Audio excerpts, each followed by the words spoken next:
What's up? What's up, everybody? Wow, I got an echo. I swear, it's always an echo. Soon as I talk, when I talk loud, everybody got to hear me. But what's going on, everybody? What's up, everybody? I know y'all probably not used to this. Yeah. Like, wait a minute, is that Miss Maggie T? Is that her? What's going on today? In What's the going on, flesh. everybody? In the flesh. What's up, Asia Green, Joseph Thornton, Raheem DeVille? I see y'all. Let's go ahead and introduce who we got on the panel, as y'all already know who they are. Who you got next to me?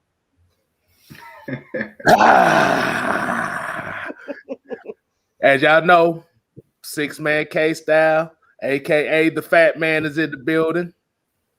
You already know who it is. All right. And who I got to the Yeah. below me right there? What's Hey, up with that Georgia hey, shirt? Got the you know right what it shirt is. on. Yeah, you know what it is. Marquise, Harlem home, always repping though. Coming to you from Cali, straight from the Mac town though, holding it down. Okay, Yeah, Macktown. So I never even yeah, asked where you from. Okay, I yeah, know you yeah. in Cali, but it ain't where you normally Nah, reside. I'm from So Macon. I'm Macon, baby. okay. I was wondering how them Falcons Yeah, roots got into you. yeah. Okay. 478. All right. What's up, Noah? What's up, Marlon? How y'all doing? How you get one name on your thing? That's nice. I don't see that too much. Everybody always got two names alone. Mhm. Bobby Boy, what's up? How you doing? And Millie Mills, how y'all doing? Everybody, what's up? You seek, man, what y'all Yeah. got going on tonight? Y'all know it's just we ain't got nothing to talk about because it's a bye week, and y'all probably over there itching for some football, so you're I'm probably choosing looking for it. for football. Mhm. Football. Oh yeah, we always putting it down no matter what. Look, we be down in the off season talking about Falcons. If y'all didn't know, shoot, this content Yeah. never stops. So you're gonna get bye week, you're gonna get all off weeks. Shoot, if we doing something else, we'll talk about the Hawks, Braves, whatever we got to do. We're gonna come on. Let's get it. That's right. That's right. Yes, so sir. so we ain't really got no order going on. So go ahead, K Style. You got anything? I know you always have something you want to go ahead and jump in and talk about. Oh man. Let's. All right, like I said, I did the show Thursday as far as talking about how did I feel about the season so far. This Mhm. definitely would be an opportunity to ask both you, Marquise, and Miss Maggie T, how have you felt about watching the Falcons, and what do you feel like they need to improve on in order to keep the consistency for this season to go? Miss Maggie, I'm gonna let you go first. Ladies first. Ladies first. Yeah, for sure. Eat the cake, Well, anime. eat the cake anime. I can definitely see a lot more improvement in offense. I can say I'm a lot happier with what I've been seeing. And I think that Kevin really kind of being missing is a little blessing. You know, it gives the opportunity for other receivers to kind of Yeah. get some looks. Because look, Kyle Pitts had a breakout game. It was his Right. first 100-yard game. I think he had like 119 yards. What's that? What's the other guy right now? I can't think of his name. Cordell Patterson. There you go. There you go. I mean, Cordell. Yeah. Cordell Patterson, I think he had like 114 yards. And if you can get Hurts and we can get a lot of these more players to get a lot more touches. Now I don't know what's going on with Calvin Ridley. In the back of my mind, I'm feeling like Calvin Ridley is afraid of the pressure right now. Mm. Mm. You the first person to ever put it like that. Yeah. That's kind of how I'm feeling because at first when he was the number two, he's showing out because he didn't have all that pressure. Even though Julio Jones was hurt, but he didn't get the title of okay, you got to be number one now. It was more like okay, we got to rely on you. The other guy's injured, but now that he's definitely the man that everybody's looking towards, it just feels like his shift don't change. Then it just to me, it just feels like Hmm. something to me personally, I feel like something is off with Calvin. Really, I don't know how you feel about that, but that's just how I feel in my heart. Because all those drop passes and things like that, it's like, come on, dude, Hey, Hmm. you know come what they on, say dude. about pressure? It either bust a pipe or make a diamond. Right now, it's busting. Hey, he busting out the seam. So You know, I don't know. I think Calvin definitely got to step it up. It's a money year too, so you know, I mean, usually money's a motivator when nothing else ain't, and so he's gonna have to come with it. I think you know whatever situation he had that caused him to miss last game, hopefully you know that's all sorted out and his personal affairs are in order, so he can focus on football. And yeah, he come on with it because we're gonna need him at the end of the day. He is our best receiver. and the reason Drop why I passes say and all. that, I mean, the reason why I said it, not to cut you off, it was the presser good. that Arthur Smith had, and the question was, how soon do you think Calvin really is coming? And to me, it just felt like he was avoiding trying to answer that question. Yeah. And he even said something. He switched it up because first it was like personal matters when they first reported it. And when Arthur Smith addressed it, he was saying more on the side of injury. I don't think he realized what he was saying. I was like, oh, I didn't know it was an injury, but he slipped up and said, you know, we give them, you know, them privacy, whatever's going on with them physically or something he was saying. I was like, yeah. Is something really going on with him, or is he pulling the Julio Jones on the Falcons? I don't know. It could be, you know, even though he said physically, you know, one of the big things that's been going on lately is mental health. You know, with that pressure, it could be some mental health issues. A lot of things could be getting to him. He mentioned need to step away and kind of reset. But that's an interesting take on it though, because yeah. Just by putting it that way, like I said, I know we've always said that being coming from the number one to the number two is a two totally different mindsets and expectations. Mm-hmm. So now people are looking for you to be the leader of that group. Yeah. Now, are we saying that if Calvin Ridley comes back, he's not going to be effective? No. Oh, yeah. We want him to be effective, but I think it's more so of them trying to find that role for him as far as, like I said, he might not be the number one. So I'm going to go ahead and put him in the slot in certain situations, or I'm going to have him running certain different route concepts that fit him. Because if we look at this Falcons offense, a lot of the routes that Calvin really loved to run, which is those out routes, the corner routes, the outside hitch routes, 10, 15 yards, they don't run a lot of those unless you're playing in the slot. So that's probably where his mentality is now. It's like, I have to adjust my whole game to this offense, which expects me to be a totally different receiver. Now see what Mr. Lee said. Ridley's brother is kicked out the NFL. He is probably helping his family, maybe. It could be. Like I said, anything could happen. Like I said, we ain't shitting on the guy. Like I said, if he got family issues going on, they got to take care of. Hey, you got to take care of that family first and foremost. And Triple G said maybe he's definitely dealing with some emotionally, like a mental type of thing. Mm-hmm. Could be. You know, these players do get a lot of pressure, and it can be hard. It definitely can be. See what else we got in these comments. With that, who do y'all feel like stepped up out of the receivers? Because that's one thing I was looking at last game, trying to see, like, okay, is it going to be Darby? Is it going to be who's going to be that's going to step up? Is it going to be Zacchaeus? Do y'all feel like anybody stepped up to kind of show, like, hey, they're worthy of being a number 2, a number 3, or more playing time or anything?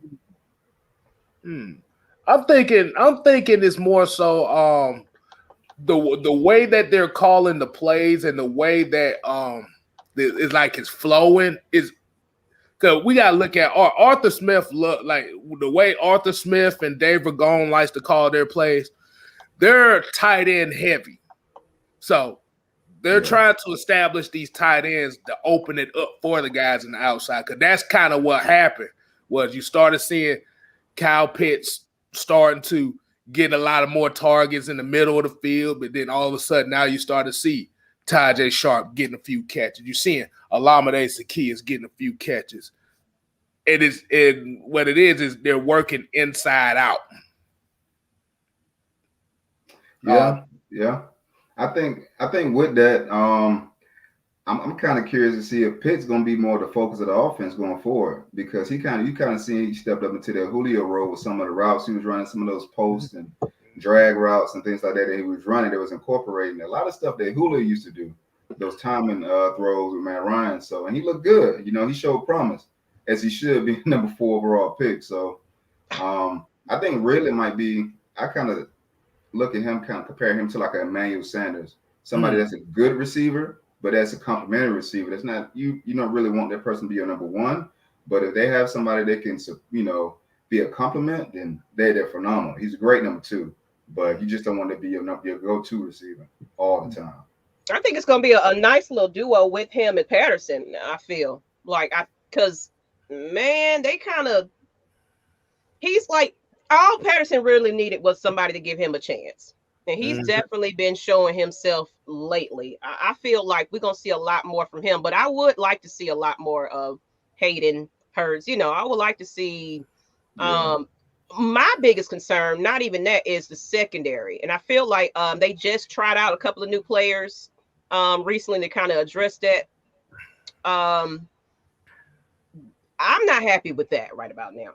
So that's my biggest thing right now. I think I haven't heard anything else about it, but it's still a concern.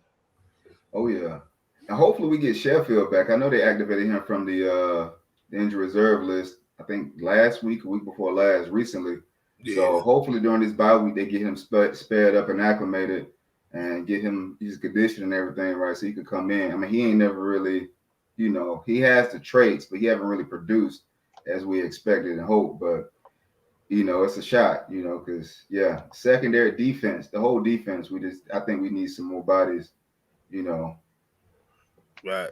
Yeah, then like oh, my bad. I was gonna get to this comment. David Brentlin said Matt Ryan's success and his strength is having tight ends. Yeah, like I said, that's where all of Matt Ryan's success come at. If you look at all the teams that went to the playoffs with the Falcons, like I said, even though you say he got Roddy White, but there was always a tight end that opened the middle of the field up. Like I said, you had a Tony Gonzalez. Well, I'm trying to think, 2008, who they had at tight end in 2008? I can't remember. But after that, they had Tony Gonzalez. You had Jacob Tammy, Austin Hooper. Now you got Kyle Pitts, Hayden Hurst. And like I said, and for what a lot of people would say, well, Matt Ryan doesn't have a strong arm. He never had a big arm like a Patrick Mahomes. That's not his game. His game is he has the game of a game manager, but he can make throws outside of just dinking and dunking all day. But in order for you to do that, you got to have the tight ends, and hey, that you need that security blanket, man. Into this comment with Myron Jackson, with the brilliant mind of Arthur Smith in this offense, he's using various personnel, which is putting each player in positions to excel. It's becoming troublesome to the opposing defense. And I like that. And I like that the fact that Arthur Smith is making sure his players can play at any type of position. Like pretty much Patterson, he could be positioned on anywhere on the line and pretty much produce pretty well. So it's like, I like the versatility of a lot of our players. You got to use them right, basically. And we've been preaching that for a long time. And I love that Arthur Smith, even though it's hard to see it because everybody want to see wins. I like just seeing progression, Of course, I would love a win out of this, but anything that we in the red zone right about now doing, scoring and things. So it's like he's driving us there, and he's changing the way that what you got your ear up for? No, I'm about to say, I want you to go ahead and say that thing again about the red zone right quick. I think I missed it. Hold on, wait a minute. What did you say about the red zone again? Actually, they just had an article. I wish I could pull that up, but he's basically like, if y'all look at it right now, our record for the past 3 years, even though it don't look as great, but honestly, we're doing pretty all right about now. Yeah, we're on par. Yeah, on par could get better, but we're on par to getting better, definitely. But like I said, just think about this: the last 3 years, we done started off every season at least 1-5. So that's what I'm saying. Yeah. I mean, it's still. I think you got to be realistic when you look at this team, especially the way it's structured with our salary cap, and have that's where the front office and the coach have to have foresight and not necessarily, a lot of the stuff we're doing this year may not show, it may not, we may not see the fruits of our labor this year, but they're trying to see, okay, who fits this scheme long term? Who you can add value to this team? What can you do outside the position? Is there any flexibility? Anything like that. And one person that kind of Cordell Patterson, who's been lighting on fire, the only caveat potentially with that, and I don't want to get too far ahead, but is looking in the future is like, okay, well, is he going to price himself out of the Falcons? You know what I mean? Is he going to play himself where that next contract not going to be a $3 million team friendly deal? You know what I mean? So, and who to replace that playmaker with? Because he's a bona fide playmaker. You know what I mean? He's playing 3 different positions, So, yeah. And the cap space, goes up next year too. So it's like I think they just right now we're just playing it smart, like with these 1-year contracts that a lot of these players are getting. Honestly, we're getting rid of everybody from the old regime at this point. Like these contracts just fucked us up, So I definitely say moving forward. Of course, I do see improvement going into the season. I don't have a lot of high hopes, but I'm definitely want to see a lot more improvement. But going into the next couple of years, give them time. We're gonna be contenders before you know it. Yeah, because remember, in order to really be a full, complete rebuild, you got to have the money to do it. You got to have the money to do it. And everybody want a quarterback, but have y'all looked at the draft that's coming up? It's nobody that stands out to me right about now. No, it ain't looking good. I mean, and plus also, it depends on our record. Even though you look at Pat Mahomes, look at Aaron Rodgers, look at some of those, Lamar Jackson, they all was in and around first round quarterbacks. So you don't have to have a top 5 pick, or it doesn't even have to be the first quarterback pick to be the best quarterback, because none of them was the first quarterback pick in their draft, and they all are like MVP and great quarterbacks that we would love to have. So it's still hope. It's still some light in the tunnel for us. But yeah, right now I think with the money situation, we got a long way to go. We got a lot of dead money in the cap, and if we can develop our talent. No, it's Millie Mills tripping to my Desmond Ritter. I ain't trying to hear that. Desmond Ritter, he ain't the answer. That ain't the one, baby. That ain't it. I mean, he's solid though. I ain't gonna shit him. He's solid, but I still think we could win with Matt Ryan. Matt Ryan has shown that he's still able to produce. He's not a mobile quarterback, but he can extend plays, keep them alive, and he still give us a chance. You saw what everybody wanted. Zach Wilson was on the Zach Wilson hype train. You see how he looked last week. With Zach Wilson can't even throw a bubble screen right. You know what I mean? Matt Ryan showing you like, he may not have an arm to throw a 60-yard bomb. Pitts had to wait on the deep ball. That's been his Achilles heel his whole career. But what he showed you is precision and quick decisiveness when it comes to reading the defense and getting that ball out of his hand to whoever needs to go to. So I think Matt Ryan still got some in the tank. As long as we build around him, we'll be good. Yeah. Defense, that's what we need. Yeah, hey, I'm about to say that last little part again. You just said defense. Always ask people, how many top 10 defenses have Matt Ryan played with? How many in his career? You know what I mean? Yeah, exactly. And what happened? No. I'll take that back. Two that I can think of, because I think that 2012 team had a top 5 defense. If I last remember, okay. Surprisingly, it did. I know it ain't many. It ain't many. It ain't that many. Nah. But yeah, like a man's over here, Marquis said. Yeah, man. Hey, this quarterback class looks absolutely garbage coming in this year, boy. I'm like, good Lord. So I might as well hang on the mat for another year. Exactly. Unless we get a good one in free agency or something to go ahead and sit in the back. But look, we ain't gonna get one in the draft, not next year. But then again, like you said, a lot of those quarters get back and get down later on in the rounds too. Sometimes you get a little later on in the rounds. But it ain't gonna be the first. And I agree, Mills. I see you. Felipe is not the answer. We're not going. Yeah. You're not expecting him to be the answer. Like, no. Actually, aren't they positioning him for something else? I forgot. I just did a report on it. As a tight end. Yeah. That's right. Shit, he might be our next right tackle. Put some weight on him. Put him on the line. Is that? Hey, shit, he already got weight. He already damn near 240 pounds. He don't no goddamn weight on him. And we got a super chat. Go ahead and get this pulled up. Looks like I feel like next year we're going to be a problem. If not this year, Matt Ryan starting to look real comfortable in his offense. Numbers don't lie. And I'm glad you mentioned Matt Ryan again. J-Rock mentioned, I don't know if anybody noticed. I really haven't paid attention, but if anybody noticed, Matt Ryan hasn't been wearing his glove lately. Yeah. I don't know if that's something that he's trying, but it seemed like that glove done went off, and he busted more records and things like that. So maybe he's trying to switch his style of play up a little bit himself and trying something different.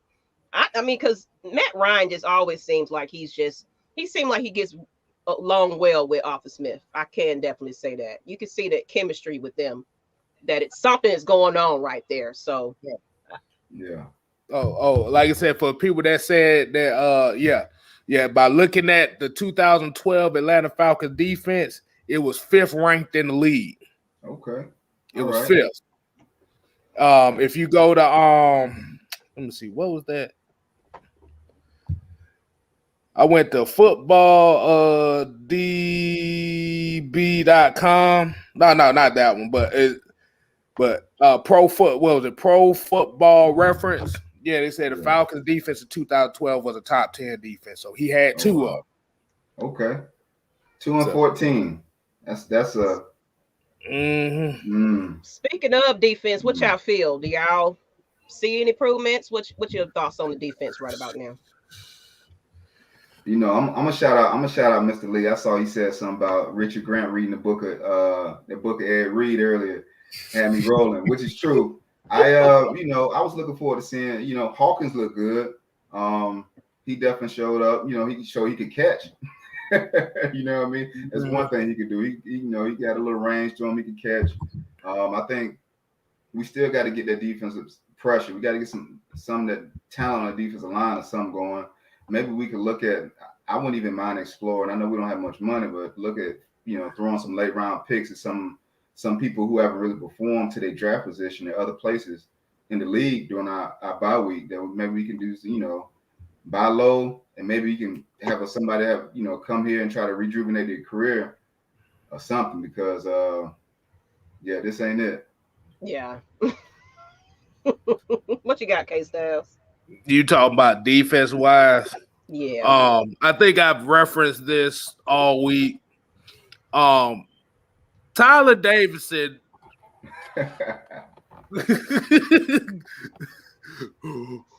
Where are you? I swear. Look. I kid you not. Every time they announce Tyler Davidson as the starting defensive tackle for the Atlanta Falcons, I always be trying to look for him because I only see him like one play a game. It's like, what the hell going on? Yeah, that's what our problem. That's why our problem is defensively is that you really don't have.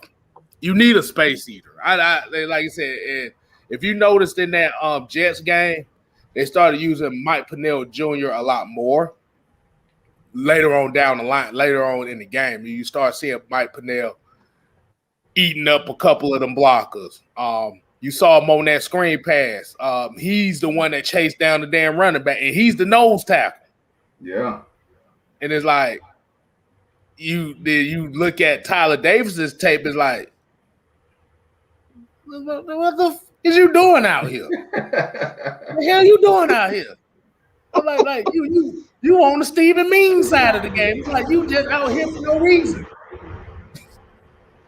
Hey, I don't care what they tell y'all, fellas. Please believe it. Size matters, okay? We need some hogs up front. Tyler Davidson ain't big enough. He ain't got enough ass on him. We need somebody with weight. That boy from Georgia. Some cornbread fed. Real, that's a big thing. Hey, what'd you say? He need a Brazilian butt lift to stand out. Hey man, he need to get you back to Miami or something. You know what I'm talking about? But right now, what he doing ain't real. But we definitely need to get somebody with some hogs up front. Grady Jarrett always gonna be Grady, consistent, quick. He win with quickness, agility. That's his strength. But we need somebody to clog up, free up those blockers, free up those linebackers, excuse me, and take on 2 or 3 blockers. You know what I mean? So, if we don't go quarterback, we should definitely. I know we ain't trying to have too much draft talk, but no, I mean, look, it's bye week. It ain't nothing. It's open game. Yeah. Talk bye about week, so it ain't shit to talk about. We need to find somebody with some weight on 330 and up. You know, not BBWs, but BBMs. And Wallace Smith said, I don't think Tyler Davidson is his last year with us, and I don't see us resigning him back. Well, I'll be there. I was surprised they even re-signed him back this year. I'm gonna be honest with you, because like I said, our problem with Tyler Davidson is when you're thinking of a run stopper or a run defender, you're thinking of somebody that's bigger than everybody else on the defensive line. Tyler Davidson is the same size as everybody. Actually, Grady Jarrett is actually bigger than him. And that's where the problem is. Arthur Smith probably bigger than him. He damn sure plays bigger than him, I tell you that much.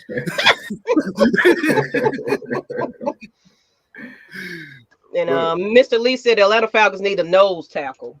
And for Asia Green, she said who Jordan Davis is. That's the dude that we all want in Atlanta right now. He's basically about 6'6", 350 that can move like a freight train. That's a defensive tackle.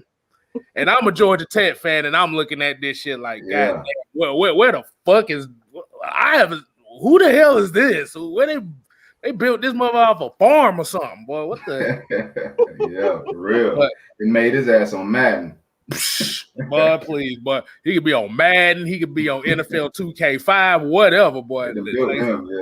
Yeah. So that's kind of like Jordan Davis is really like the popular guy that everybody wants in Atlanta right now because, as y'all said about Arthur Smith and Dean Pease and like the coaches that they brought in, they're changing the culture. They're slowly trying to change the culture, and the culture is they're trying to get away from it being a flashy offense. Yeah. We want to be more blunt and defense. That's what we want to be. That's where this team really needs to be.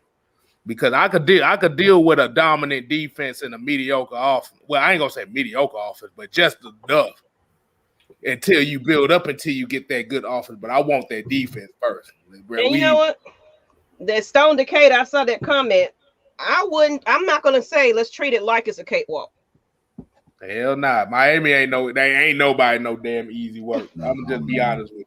It just wasn't no damn easy work. Remember, they beat the Titans. They beat the Titans the week before, and then remember the Titans were the AFC favorites coming into this year because of the Julio trade. Mm-hmm. Anything can happen, man. That's why it's called Any Given Sunday, for real. Exactly. Yeah, give me a minute. They just got, like I said, the main thing is you just got to take care of your damn business out here, man. That's what it's all about. This is why we say you gotta win the games you're supposed to win. Yeah, for real. I mean, I'll be the first to admit, I know when I saw the Redskins, I was super confident. Oh, that's a dub. We're gonna spank them. They got who at quarterback, Hickey, whatever. I thought that was, next thing you know, man, I'm watching the game like, God damn, what the hell is this? Like, so we can't take nobody for granted, like you said. We got to come out, and if we're supposed to put our foot in the ass, we need to put our foot in the ass, like point blank, period. Like, we don't need to be like letting them lag around, hang around, whatever. We need to go ahead and do what we need to do. Realistically, I think our defense is the weakest part of our team right now, but they played pretty solid. So they've overachieved thus far, which is crazy because they really haven't done anything like consistently to make them be like, man, our defense is really, good. They have their moments, but I think we definitely can improve on it. And I think we need to add more talent to that side. Like I said, we could find some people, on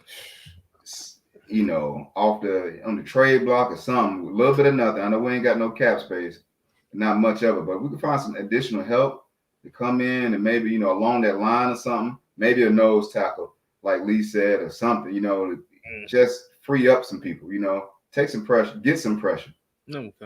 Okay, so that I'm glad you said that, because that actually goes into a question I was just about to ask too. As we know, the Saints just recently released Desmond Trufant. Do you think it's maybe a possibility that they might bring him back? You need to quit it, Skip. You need to quit it. hey man, like they say back in Macon, man, what you on, man? Dope or dog food, man? What you doing, Charlie? That was some good dog food right there, but that was a bitch. Hey, nah, man. I think we need to let Trufant stay where he at, man. Like, really, we got Fabian Moreau. I mean, yeah, he doing the same thing Trufant used to do. You know what I mean? Grab and hold. So he, he got his, he just need to switch his jersey number. But we still, I think we cool on the cornerbacks because Terrell gonna do his thing. Fabian Moreau is solid. He's not gonna be, no hell of a player. And I don't think the Saints released Trufant just, he's trash. He washed at this point. You know what I mean? He didn't release for a reason. They're not even a winning team, so they need talent. They need help. You know what I mean? So I think, I don't think he'd answer. Not Trufant, man. Yeah. Only reason why I asked that because in the Twitterverse and all that stuff keep talking about we need to resign Trufant. I was just thinking like. They said it in the chat not too long ago. I ignored that. I'm like, no, he's not coming back. No, like, boy, ain't no way in hell. Yeah, you got cut by 3 teams for a reason. That'd be a big mistake. Not Trufant. Yeah.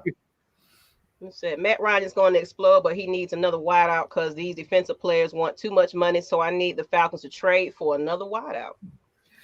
I think we have enough resources on offense. Yeah, our wide receivers are we're not deep by no stretch of the imagination. But one thing about Matt Ryan, on his tier, when you look at quarterbacks, the way I look at them is you have those that influence the game, that change the environment around them, like a Lamar Jackson or Pat Mahomes, Aaron Rodgers. Matt Ryan is not necessarily on that tier. He influenced the game around him. However, he's a tier, a notch right below, and he's able to make the talent work with what he got. You got to think, when we drafted him from Boston College, you can't name another receiver they had. You know what I mean? Like, they had a tight end, I'll never forget, named Pettigrew, who had a cup of coffee in Detroit, and that was it. You know what I mean? He was a blocking tight end. So then, this is not his first rodeo having subpar talent on the outside. I think this is really where, if Arthur Smith is supposed to be this offensive genius, he got to earn that paycheck. You got to show me. You got to draw some schemes up. You got to be able to do something to get your players open and play to the strengths of what we have. So, and you just made an actual interesting point that me and my coworker was talking about today. It is a point that it made me realize something. Have you noticed when it comes to quarterbacks, it's always the quarterbacks that come from them big schools like Georgia, Alabama. I'm not throwing this in there. I'm just using this as a reference point. I'm just saying, like Georgia, Alabama, USC, like all those top schools like that never pan out in the NFL. But it's always the guys that coming from these like these schools that really don't get no attention. It'd be the big hype about these players. That's really what it be. Like I'll use an example. I'll use Patrick Mahomes for example. He came from Texas Tech. Yeah. Texas Tech is used to losing all the goddamn time, and Patrick Mahomes didn't have the greatest record at Texas Tech. Yeah, for real. Lamar Jackson, Louisville. Like I said, Louisville's been a decent program, but it's not like they're that elite program. No, he wasn't. Yeah, he was the program when he was there. Exactly. Look at Marquise. Look, Josh Allen came from Wyoming. Who the fuck knows what? We know of the state, but who the fuck goes there? Other than Kanye, nobody. You know what exactly. I'm That's it. They go another Trufant. Talking about we might as well bring them back. Still, we still paying them. I know we put paper in his pocket. Shoot. He ain't got to start. He ain't got to start. He can play. Put him on the practice squad. Put him on the practice squad. Yeah, hey, remember that money we owed you? You finna earn it now, bro. That's how we need to be. Man, look, man. Nah, it's over with. Nah, not true. Not true. Not that guy. And Jarvis Baldwin said, I said we should trade Calvin Ridley. Let's not sign the receiver that put that money towards the defense or a solid off his alignment. But trade him for what though? Because if we trade him, what is his trade value? What do you think you're gonna fetch for? I mean, the rest of the league see what we see. You know what I mean? We're not the only ones privy to this. It's not like we like this and behind the scenes. Like he doing this in front of everybody. Everybody know like, he don't like to be touched. You know what I mean? Like, okay, yeah. You know. And that's the like, one. They need to take him and get him some hits. He need to just go out there on the field. Like, all right, really, we finna throw some shit at you. You need to get hit a couple of times, get bounced around. Just that's why they need to let these kids start back bullying. See what happened? Y'all get rid of the bullying. Motherfuckers feel like they forget what it feels like to be touched. They all say, "Oh, don't touch me." Oh God. I don't want to play no more. He touched me in the neck. Yeah. I said they will be focused on the defense moving forward. Also, don't sleep on the Rosen. Oh, I'm snoring. I'm definitely snoring. What? Hey, melatonin, baby. Where is that? Yeah. That's not a long-term plan right there with Rosen. I mean, like I said, the reality of it is they just needed a backup quarterback that wasn't making $10, $12 million a season and Matt Sharp, so they needed somebody to back up that got some NFL experience. But like I said, eventually the next quarterback will come. Like I said, like I'm a Desmond Ridder guy from Cincinnati. I've always you like Ridder too? I'm a Ridder guy, bro. I'm a Ridder guy. Like you said. Because the reason why I like Desmond Ridder is if you look at the offense they run at Cincinnati, it's very similar to what the Falcons are doing now, as far as the dual tight ends and not really having that big name receiver. But he's operating that with efficiency right now. So they like that might be your quarterback of the future. I'm just gonna let these folk know now. And for the people that don't like the fact that Matt Ryan don't run, he does that too. So y'all got this whole world. I like Matt Corral. You know, he's undersized, but he got a nice little arm on him. He can move a little bit. But really, I think we should punt this season.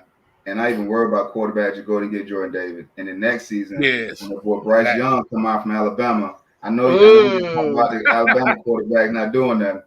Bryce Young is mighty damn good. So, hey, man, we'll see. We'll see, though. Let's see here.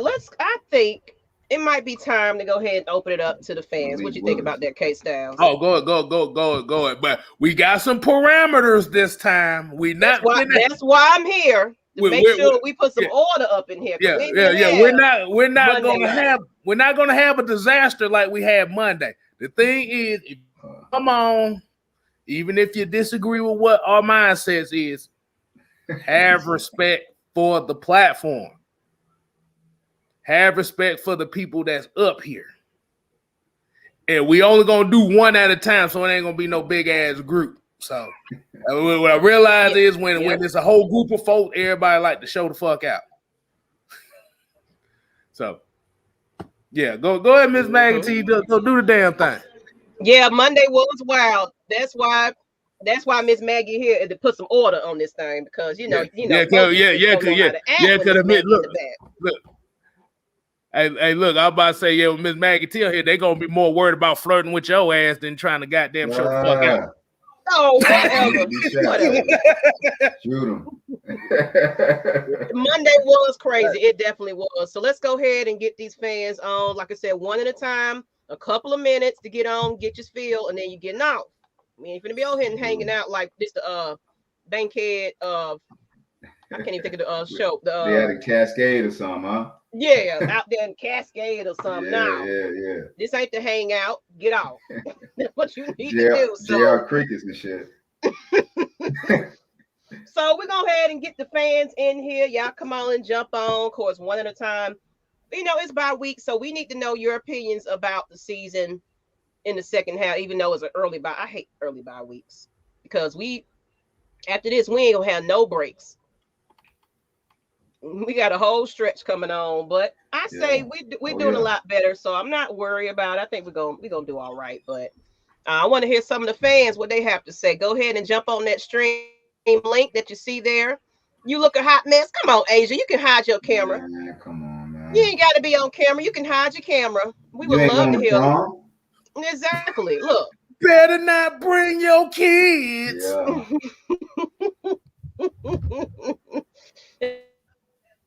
Some of these comments as we waiting on some fans to hop on. Go ahead and click that link though. K-Styles, you have brought better energy tonight. Oh, see, look at that. You improving. Yeah. I'm just playing. Man, my energy was That's right. Give me flowers. The problem was my energy was good until somebody tried to take over. And then all of a sudden I just went bad. Oh man. So that's why Miss Maggie is here. That's why she's here, because a lot of people don't know it. Everybody expect Mad Mike to be Mad Mike, but K-Styles got that side of him too. So that's why I'm feng shui all the time. So I'm the peacemaker. I'm the peacemaker in this thing. So it's like, y'all ain't finna show out on my show. That's what you're not gonna do. So where these fans at? Y'all better come on up in here. But let's see. I see something from Raj Patel. He said, do you think Dean Pea's style of coaching is appropriate for the current style of NFL offense, or do you think we need to give it some time? They said Dean Pea's defense. He said coaching style for defense. I mean, yes, because he has the experience. You have to remember, he has coached some great players. So he knows the expectations that he wants for certain guys. You have to think about it. Dean Pease has coached with the Patriots organization, championships. He has coached with the Ravens. Yeah. Always in the top 10 for a reason. He's a good mentor for like young defensive players. And like I said, he only elevates people. But the thing about it is you got to want to elevate yourself. Because if you don't, you got to look at who we got.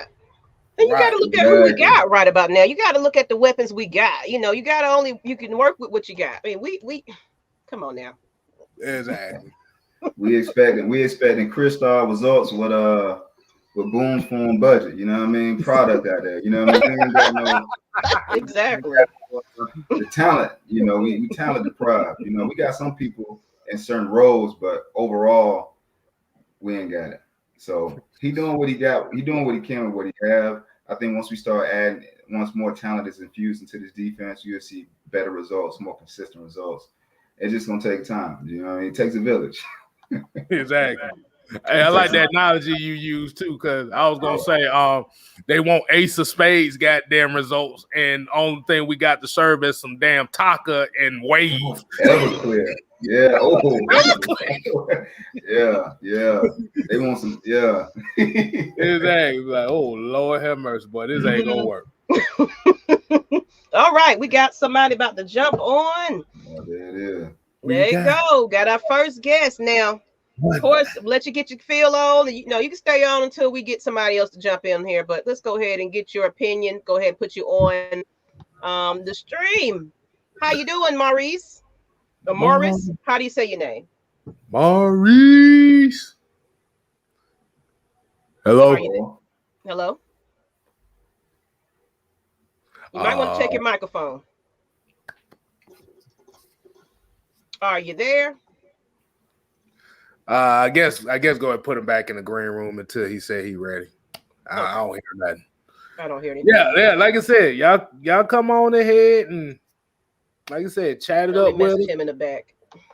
I'm gonna tell him to check his audio. Anybody else? Come on, jump on. Don't be scared now. It's Friday Night Madness. It's time where you get your feel in, get your talk on. We want to hear from the fans tonight. Come on and bring it.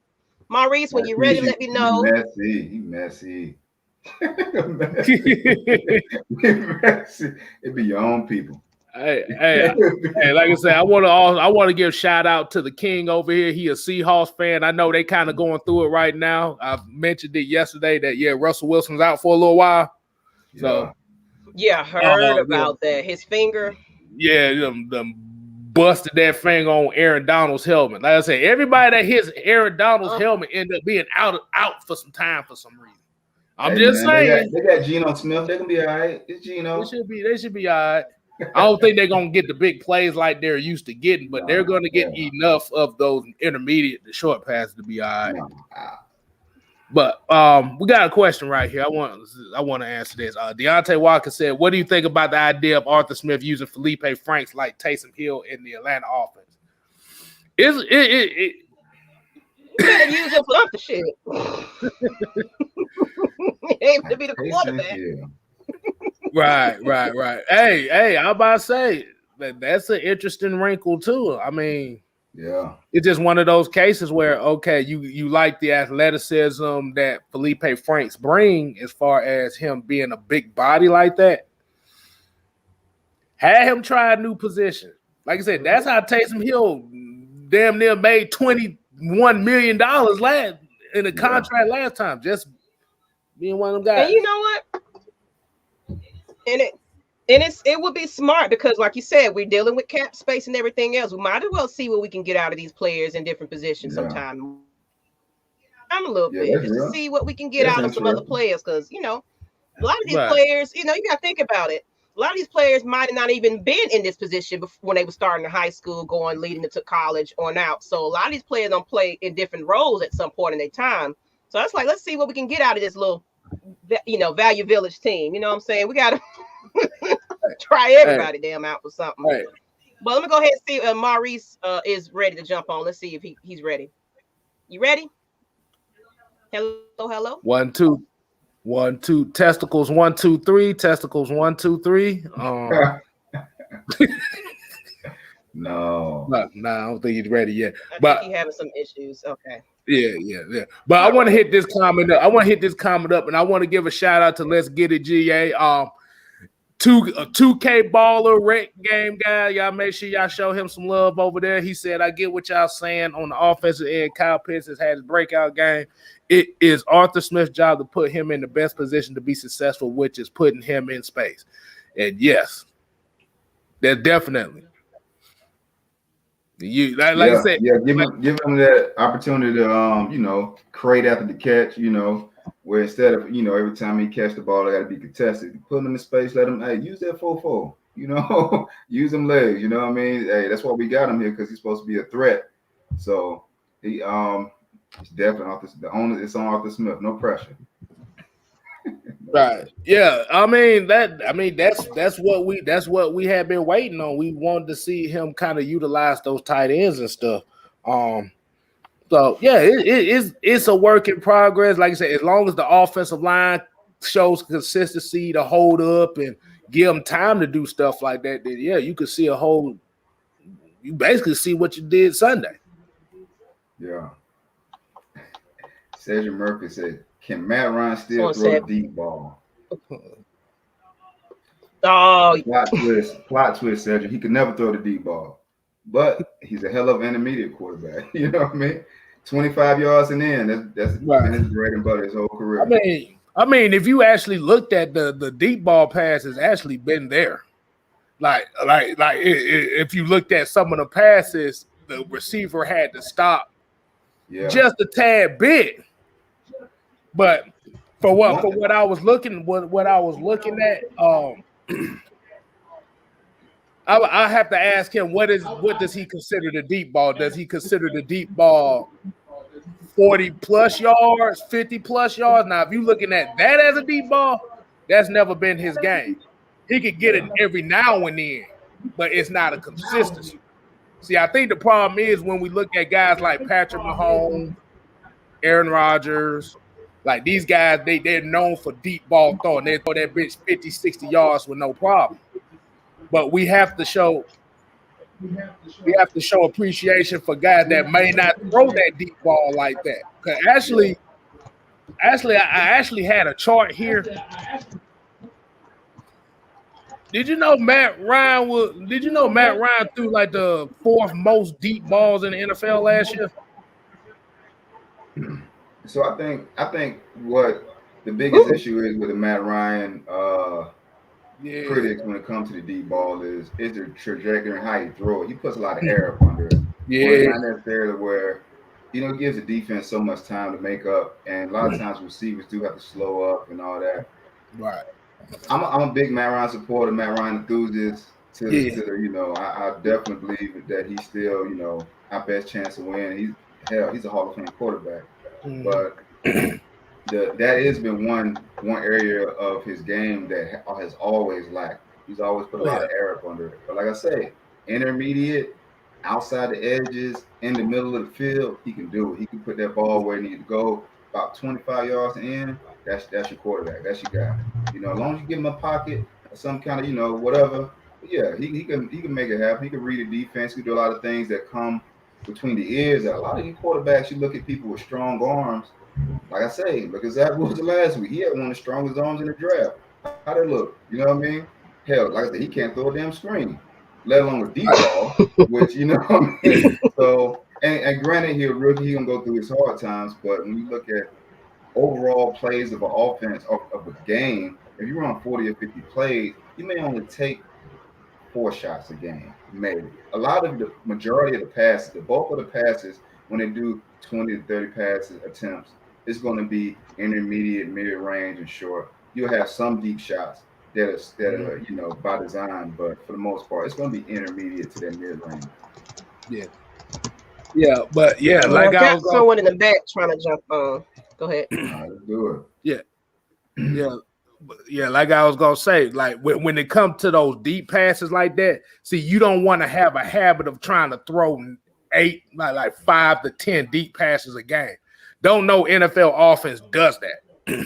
But what you want to do is you want to have that threat. Okay, if they know that Matt Ryan is throwing these short to intermediate, that's why those deep balls are getting more open the last few weeks now, because they're seeing Matt Ryan dump it off intermediate. So it's like, okay, we don't respect his arm, and then that's why you're seeing a lot of those. That's why you're seeing a few of those Cordero Patterson, that Cordero Patterson deep post against Washington. That's why you saw Kyle Pitts catch that deep ball last week. Yeah, because it's all about you gotta set the deep pass up. It's not gonna be one of those things where he's throwing 12 deep passes a game. Ain't no way in hell that's gonna work in the NFL. Like I said, why the hell you think a baseball team doesn't have a whole bunch of home run hitters? Because it's a possibility they're gonna strike out a lot because they want to hit the home run. All right, we're gonna try this one more time, one more again. Let's see. We're gonna go ahead and bring Maurice back up on here. How you doing, Maurice? Okay. Testicles 1, 2, 3. Testicles 1, 2, 3. I hear you loud and clear. Hey, what's going on, man? Perfect. We hear you too now. Not too much today. Nice recovery day for me. Went fishing this morning and all, and didn't catch anything, but doing good. That's relaxation. Go fishing, Maurice. Hey, check out Publix, man. You can't miss. Okay. Yeah, for sure. Got me on to speak my mind, so to speak. So, I was saying earlier that we should. I think Calvin Ridley was saved this year. I actually think that they were going to get rid of Calvin Ridley back during the draft, but news of Julio wanting to leave, they had to keep him. Interesting. I like that. Why do you think Julio wanted to leave? I didn't think about it. And like that. the other thing is that in the draft we would have gotten at least a first round pick for him, but since who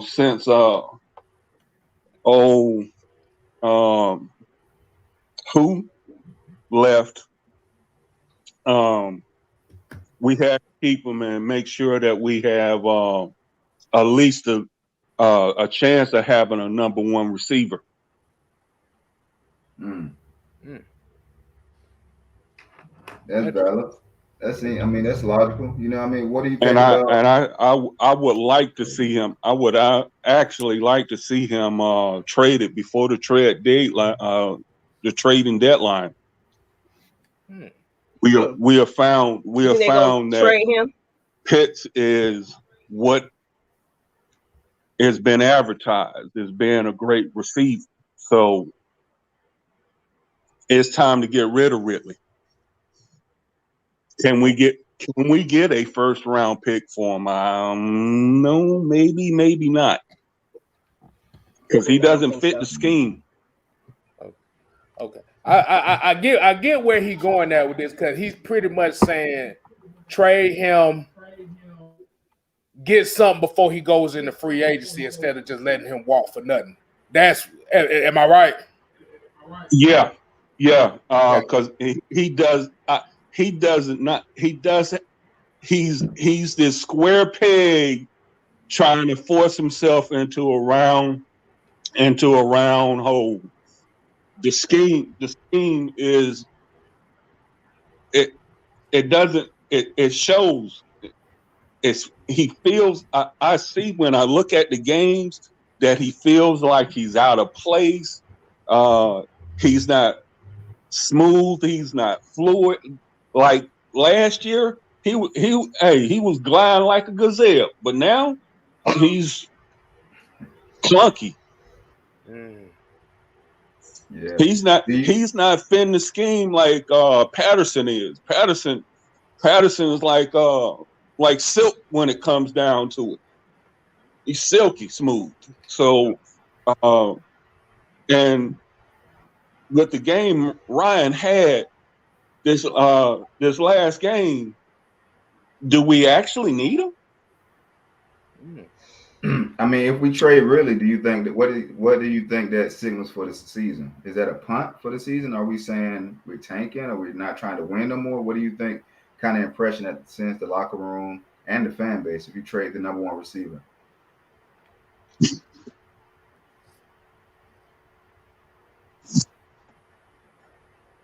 Yeah, that's very interesting. You still there, Maurice? You still there?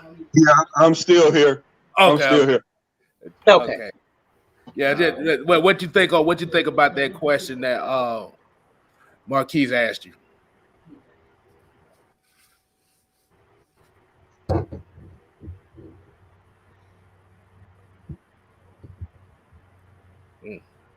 But difficult have some sound. issues again. That's all good. Ooh. Yeah, because that is kind of a difficult proposition right there. Because that actually kind of went into, you actually kind of hit a portion of what my question was going to be as well. What do you think that it was for Calvin? Really, is it more so of the mind? Is the mindset of it? Now, this is the one thing we don't talk about as far as transitioning from being Robin to Batman. Yeah. Yeah, that's true. I think he having some issues again. Another thing with the mindset that actually Maggie talked about is the interview. Walter Smith, he talked about soft individuals. You know what I mean? Not having soft. I think Ridley could handle being a number one receiver, but not on this team. Not with the scheme the way it is. Well, do you think that the scheme is still being developed? He's too spooky for crossing patterns. Everything that he his skill set is outside, post and other stuff like that. Everything on the outside, anything on the inside, he doesn't thrive to. He can't catch. He doesn't seem to catch the ball when he goes across the middle, and when he does, he's always just scooting down. So what do you think about possibly devising a So yeah, I game, mindset. Yeah, I think. nope. I think you have him delay. He ain't set. Have He to cut ain't you off a set little to bit, be a Maurice. number one in this offense. I think there's a big delay, Maurice. Unfortunately, it's like I think your audio is kind of Hello? coming in a little short. Yeah, it's so I'm gonna have to. It looks like you're delayed. You want to try to come back? Hello? Yeah, I think Okay. he's having some issues. Hey, So hey. we're gonna try this again. We're gonna try it again. Sorry about that, Maurice, but your audio is like in and out, in and out, in and out. So and I'm gonna go ahead and get to some of these comments about what he had to say. And apologize for that, Maurice. It's just your audio is kind of in and out. Apologize. Let's see. And it said, but we don't know what's going on with Ridley with his personal matter that is bothering to so let's see what happens after this bye week. You know, we're not writing Ridley off at all. And I think he's definitely just need to just come in and get more comfortable and confident in himself at this point. Because you got to think about it. New coordinators, new coaches, and everything else. It's all new. It's all new for him. So I don't say trade Kevin Ridley at this point. But I would definitely like to see a lot more improvement from him, and so he can be that number one. Because we still need him. We definitely still need him. Right. But we got other weapons out there where Arthur Smith going to utilize everybody at this point, and I'm happy to see that. Right. And hold on, here's a comment here that pretty much what we're basically saying. This is Philip Faye said. So what y'all really saying is really is having trouble adapting. Yes, that's what I think personally. Like we just said before. Certain guys, there's certain guys that can be good number twos, but when you put them in that number one role, then it becomes a whole different reality. We Falcon fans know this personally. I'm finna say a name here that's going down the same road. Peerless Price. Because in Buffalo, he was the number two behind Eric Moles and putting up big numbers. Yeah. But when he came to Atlanta and became that number one, you didn't really see that. Now, Calvin really is a way better receiver than Peerless Price. This is what we're talking about more so the mentality of that switch. Because like I said, you have to be the tone setter now. When they're looking for third downs, when they're looking for a play that need to be made, you're the first guy that's going to be looked at. And if you're dropping passes in critical situations, which is if they need a third down and 5 and you dropping slant passes 1 yard short and vice versa, the issue comes down to is, are you mentally ready to take on that role? So I got a question for y'all. How about this? Money price. How much of the onus goes on Arthur Smith though? Like if you know your star player or your best receiver is maybe he's not a possession receiver, a big body possession receiver that can go across the middle. Maybe he is one of the best route runners in the game. Why not put him in a position to excel, set him up for success instead of failure? Does Arthur Smith take any of that, or is it just like, well, we want to force this round peg to go in a square hole? I'm gonna say Arthur Smith kind of gets a little bit of a blame on that as well. Because I really feel like with this offense and how they run this offense, Calvin is better suited in the slot. Because if you notice that when the Falcons are in those 3-4 wide receiver sets, you notice that the slot receiver runs the routes that Calvin Ridley loves to run, which is those outs, those flags, those outside hitches and stuff. So like I said, it's just one of those things where they're looking for Calvin to have that number one mentality, that guy to set the tone, and he's not doing it right now. So put him in a position to where, like I said, you got some teams in the NFL. Hell, look, I'm gonna use this as an example. Look how the Patriots ran their offense. Wes Welker, Julian Edelman, main guy, and these motherfuckers was running out routes and slants all day from the slot. All day. So this might be one of those things where Calvin really might just have to be that kind of slot receiver. Now, the issue is going to come down to is when Russell Gage comes back, what do you do with him? Because like I said about Russell Gage has the mentality of a receiver that Arthur Smith wants, but he's too damn small for what he do. Like I said, he ain't a Steve Smith. Now, Steve Smith was small, and he was a dog, but he put it all together and was dominant. Yeah. Russell Gage is not that. So, like I said, Smith was short. That joker wasn't small. He was short. Exactly. But he was. I feel what you're saying, though. Yeah. So, so Calvin Ridley, like if he comes back, I would expect Arthur Smith to put him more into that slot receiver role. Like I said, let him work what he knows how to work. Yeah, I think yeah, definitely. I think it's gonna be interesting to see when Calvin really come back. It's gonna be interesting to see when Russell Gage come back, because we haven't had our full arsenal of receivers this year yet, you know. Right. So I think once everybody, you know, get acclimated to the system, really still a dog. We're not trying to say, you know, really isn't capable of performing or showing that he can be a number one receiver, but thus far, these 3 or 4 games he played, he hasn't displayed that. But we do know what he's capable of. We do know he is silky smooth. He got the route running down pat. He can break ankles. He getting off press. You can't, you know, he has decent speed. You know, he's not necessarily a burner, but he can get open. You know what I mean? So he has the ability, but can he put it all together and be productive? Exactly. I definitely agree with that. Jordan Denani said Arthur Smith has a tough convincing, would really let him know that he won't be the number one, but he will put him in position to succeed. And we have to remember this offense really doesn't have a number one receiver. We got to remember that it's not based on who's the number one receiver. It's going to be based on who the hell is open.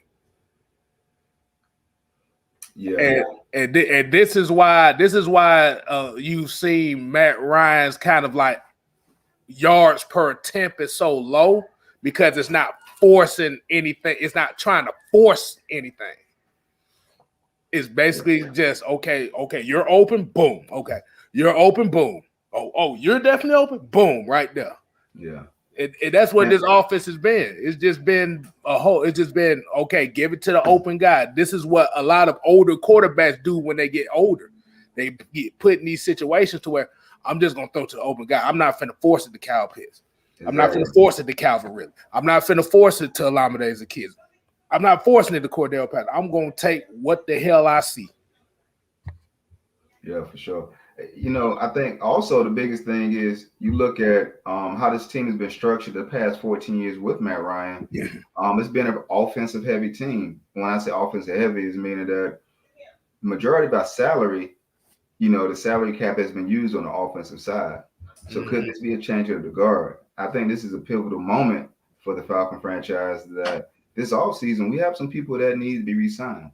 You know, whether it's Caleb McGarry, we got Lindstrom coming up, we got Ridley. You know, are we going to continue to make offense the number one priority and make that where they're the largest piece of the salary cap is going to the offense, or we would shift that to the defensive side and try to instill some inject some talent on the defensive side and use some of that money and resources to bring some talent in here. Right. Yeah, like I said, I definitely put money into the trenches.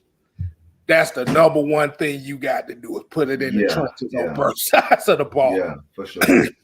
Well, on offense, now they've tried. You know what I mean? They've tried on offense. There's been some, you got some mixed results. But I think the defensive side of the ball, definitely, because who besides Grady, like who on the defensive line? You know what I mean? Like, you know, what we doing? You know? We've seen who else on the defensive line, and that's why we complain about getting his ass up out of here. Yeah. Let's go ahead and get another guest on. Maurice gonna try to come back next week. He's having some internet issues, but let's go ahead and bring on Tev Sports. This is my people's right here. Tev, what's going on, man? What's up? Hey, man, what you got for us, man? What you got for us? Man, what he was saying, I think you should keep Ridley. You know, this is first year being our number one. I feel he needs to have that breakout game, just like Calvin Ridley had. I mean, not Calvin Ridley, Cal Pitts had, for him to start getting more comfortable in the offense. Because he haven't been having bad games. He just had a couple of drops here and there. Okay. Yeah, like I said, we kind of definitely agree. Hold on.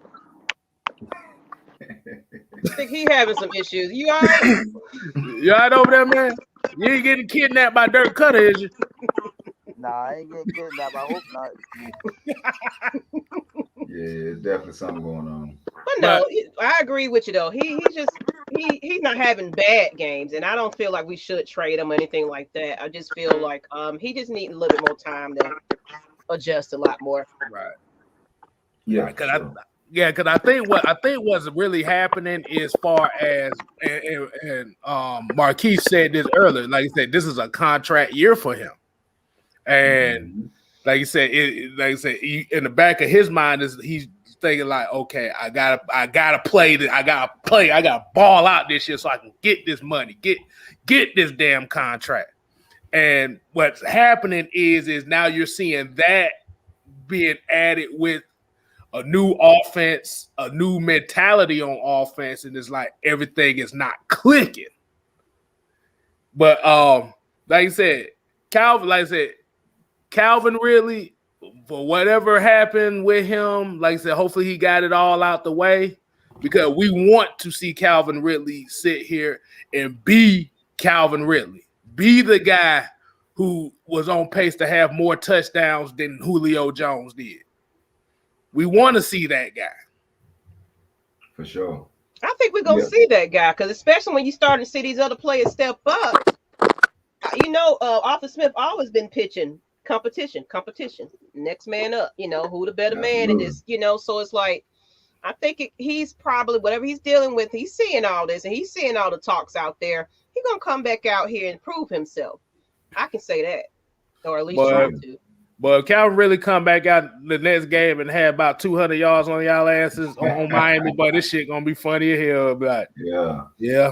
You got to look at maybe this bye week and him missing London. Maybe it's a blessing for him right now. Just kind of regroup himself a little bit and think about it. What you got, Tev? You bet over there now? Yeah. I hope. I don't know if I'm still getting kidnapped or not. But I feel he just need to have that breakout game as our number one. That's what I really feel. And I feel like since he's seen Kyle Pitts have a good game, like, I don't know if K Styles said it, Mike, he'll feel more better that all the pressure is not on him as he think it is. Mm-hmm. Yeah, that's definitely what we've all been saying. You just, like I said, you just want to kind of don't put it all on him, but you want to have him involved enough. So yeah, definitely that's kind of what everybody's been saying, Tev. He said, Andrew G said, I have confidence in really as a number one when he turns up field and runs forward, decides and everything. Now, this is one aspect of Calvin Ridley's game that he needs to work on is the moonwalking.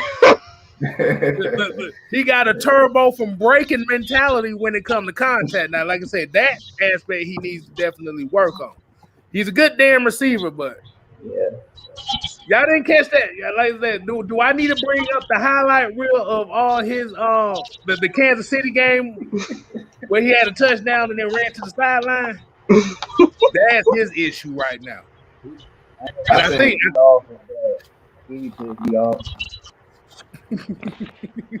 I think this Miami game would be good for him though, because y'all remember back to training camp. We had the Dolphins or preseason.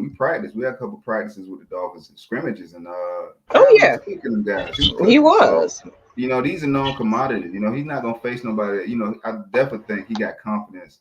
He should have confidence in himself anyway, but he will have more confidence knowing like these are the same guys. I gave these guys that work. They know what I'm about. They about to get this business. You know, I mean, they ain't got nobody over there can stop me. They got highlights all on Bleacher Report and everywhere else of Calvin Ridley cooking them guys. So I think this would be a good game for him to come back and exert his will and show what he made of. You know what I mean? And silence all the critics. You know what I mean? And have everybody be like, "Hey, get off my back, man." You know he ain't finna mess his money up. He ain't gonna phone the check.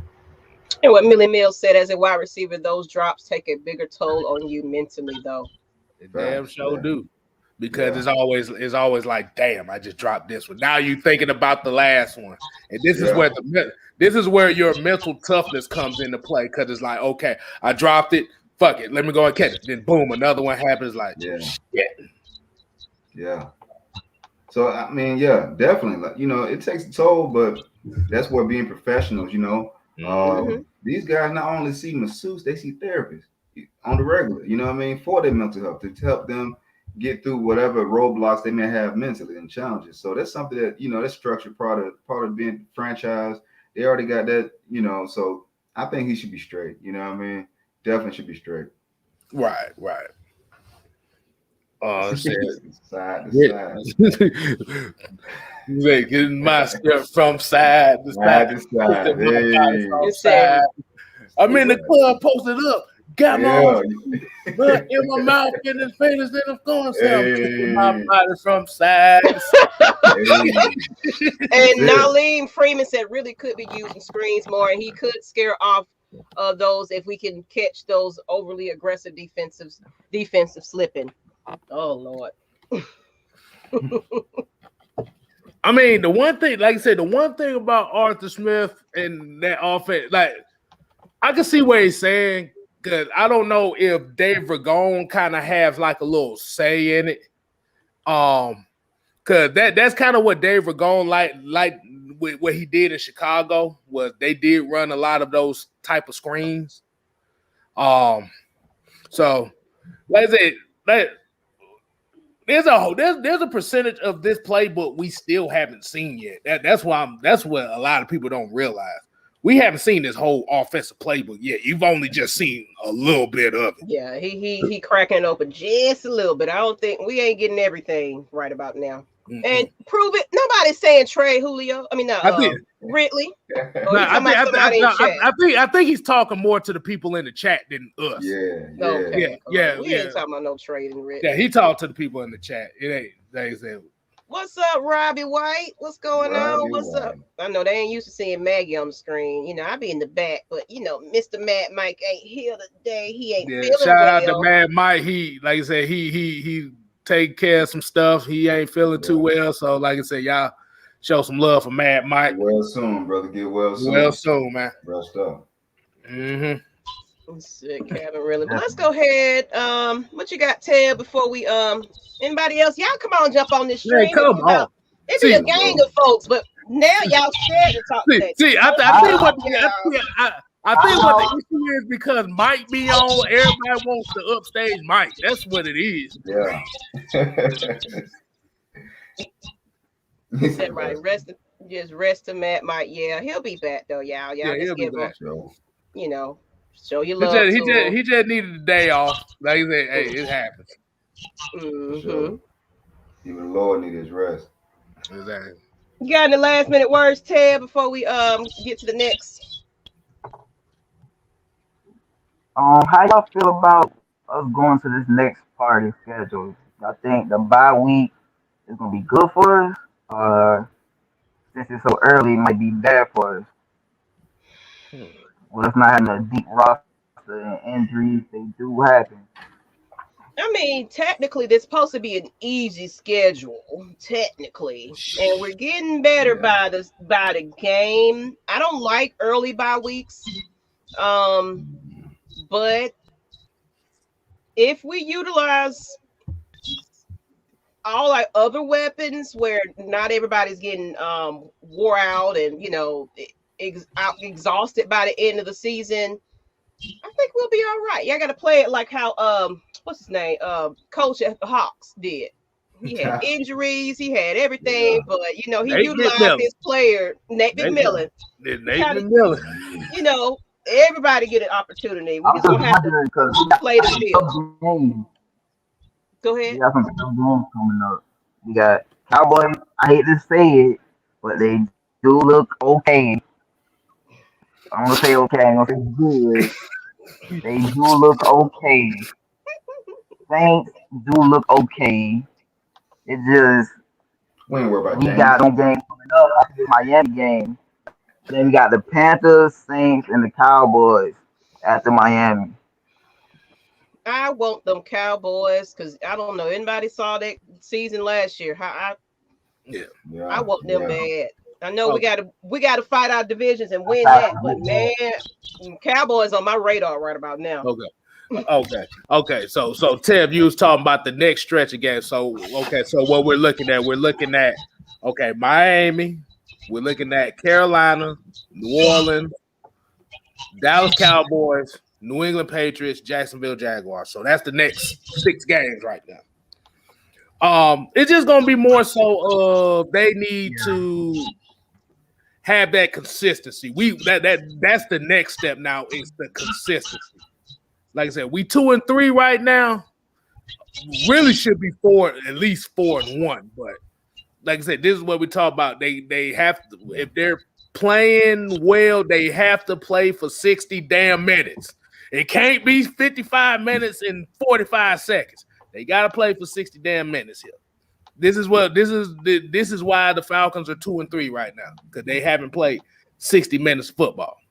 But like I said, you have to take care of your business one game at a time, man. Yeah. Like I said, Miami ain't no cakewalk. That's not a cakewalk. Ain't nothing a cakewalk with these Ain't Falcons. nothing cakewalk now, because like I said, because right after the Jacksonville Jaguars game, then we got to deal with San Francisco and other damn teams. So like I said, it's not a cakewalk, but they have to stay the course. They have to stay the course. They have to be consistent. They have to score in the red zone. We got to get stops. Ooh, I'm happy, man. That's We're starting to talk about red zone though, so it's encouraging. At least it's definitely encouraging to see just a little bit, like open up that playbook a little bit more. But I'm starting to see where they're trying to go with it offensively, at least. Defense, I'm still in question about it, but I feel like we're gonna probably address that a lot more in this draft coming up. Mm-hmm. But yeah, like you said, and speaking of red zone efficiency, when the last time you seen a Falcon team have this type of red zone damn efficiency? That's what I'm saying. Maggie.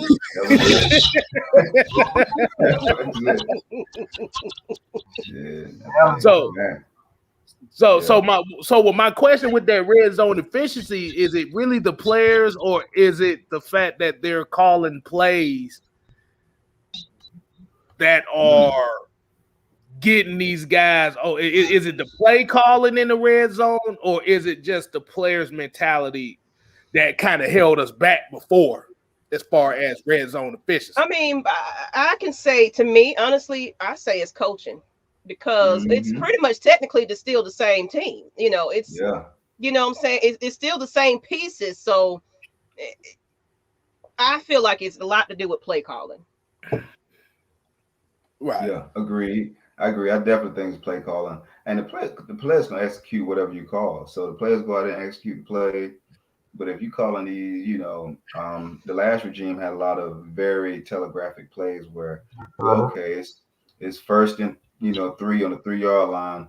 We're gonna come out and twin tight end, 6 offensive linemen, I formation, and we just going to, it's like, okay, they either gonna run or play, it's kind of like real, like obvious, like, okay, it wasn't nothing like, as Drake said, it wasn't too sexy, Yeah, damn sure wasn't too sexy, but that shit was absolute garbage. I ain't even gonna, bro, why the hell is we running jet sweeps in the red zone, motherfucker? We ain't got no goddamn room to do that. We ain't got nobody with no jets. We need somebody with some jets to do that. Low Ski said it's absence of dirt. Thank you, Jesus, in the name of the Holy Lord. No dirt cutter. I'm not religious. I'm not religious, but I'm like, thank you, football guys. No dirt cutter. Yeah, man. Yeah. Miss Maggie scorching. Yeah, that's why I don't get on here. Y'all be worried about shit. Lord, go ahead. Hey, ahead. Anime, you the eye candy. That's what you here for. There it is. You That's just why I got be some hiding football the back. knowledge behind you, though. There's a difference. You got football knowledge behind you. You gotta shoot them shots. Gotta shoot shots, fellas. And that's what That's keeps all you I'm coming. saying in the chat. But what you got, Tiff? Tail got some issue. I'm gonna throw you off, I Tail. can't really think of nothing else. I'm throwing y'all off. I'm sorry. I do got some issues going on right now. But Yeah, that's right. I hear it. I I hear it in the can't really background. think of nothing. I mean, we ain't playing this week, so I'll be watching everybody else. Oh, But we appreciate you, So- Tail, for jumping on. We definitely do. Y'all Yes, come sir. on here and jump I on. It's appreciate probably y'all. Man, some we- finer folks. I'm about to say we so lonely up here, man. We need some more people. Yeah, right. Thank you, Tail. Appreciate So you. I got a question for y'all. I got a question. Since we're not playing this week, go ahead.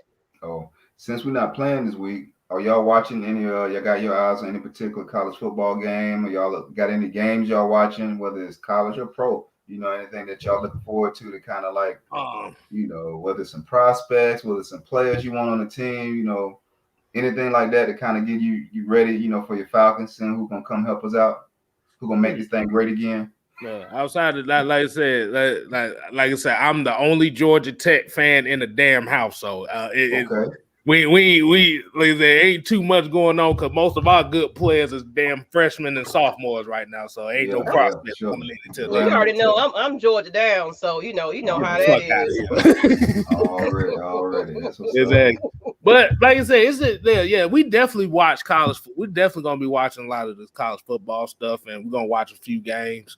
Like I said, you always gotta look for, okay, can this guy kind of fit here and stuff? This is what Terry Fontenot do. This is what these coaches do. They look at these games and be like, okay, I got a system here. Yeah.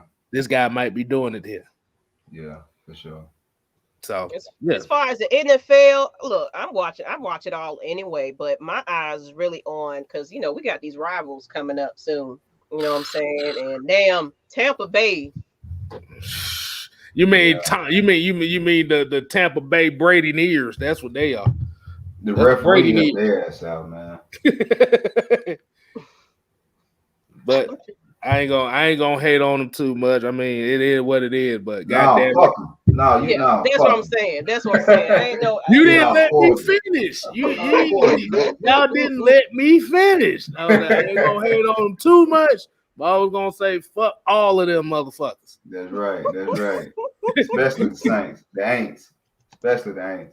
Oh, we still whooping the Saints' ass. I ain't. Like you said, Jameis Winston is playing okay right now. They think they got the greatest thing going on turf right now. We whooping that Saints' ass. No, we don't do anything else. If we lose, we beat all of them. I'll be happy. Shoot. Yeah. At least beat the Saints. Exactly. Exactly. I still think this is a 10-7 team. So I don't. Like I said, I'll be the only one. 10-7. I still think this is a 10-7. 10-7. I've been consistent with it all year. So okay. So look. So if they don't go 10-7, I'm gonna have pie on my face like a motherfucker. I'm gonna stand on it. I've been standing on it all season. That's gonna be an interesting one. Yeah, I mean, like I said, all the games are winnable, but they have to play all three phases of the game consistently. Like I say, it just can't be one of those things where, okay, this game, offense playing like shit, but the defense playing well. Then the next game, the offense playing well, but the defense playing like shit. We got to have offense, defense, and special teams playing well. Because to be honest with you, even in that Tampa Bay game, the special teams was absolute dog water. That's what I'm saying, man. That's my big concern right about now. Them damn special teams. We still over there slim. So exactly. We sitting here looking like, God damn, can we cover a kickoff after halftime? Coleman almost took one home to the house on us, man. Exactly. Let his ass been in Atlanta, he would have lost his damn foot, and he was always slipping and shit. Antonio Holloway gave us a Braves question here. He's like, do you think our Braves will get past the Dodgers this year? Yeah. Inshallah. Man, I hope so. Look. I'm about to say Max Fried is not coming out the bullpen, so we definitely have a chance this year. That's the only thing that killed the Braves last year against the Dodgers was bullpen and pitching management. Yeah. You can't have Mike Fulton Nevich out here getting blasted for 10 runs in the first inning. You had a question on from Low Ski K-Style since you said 10-7. What other four are we losing? Let me get that schedule. I have. Let me get the schedule because I when I said 10-7, I didn't know exactly what 7 teams we losing to. I just put a number out there. I got a picture. Hold on. Oh, let's see. Help the fans out. Give me a Exactly. minute. And y'all come on, jump on this screen. Yeah, come jump on, bro. Like I said, we don't bite. A lot of people say we bullies around here. We ain't no damn bullies. We just match energy for energy. That's what it is. I got a picture. I'm gonna put it up real quick. Okay, I got the schedule right here. So we're looking at the other 4 games to lose. I have a feeling we might lose one of these games against the Panthers. I don't know which one. Like I said, that's one. The Buffalo Bills, we might lose that one. It just depends because we're playing in Buffalo in January, and you know how it is up there in Buffalo when it's January. That's gonna be a tough one right there.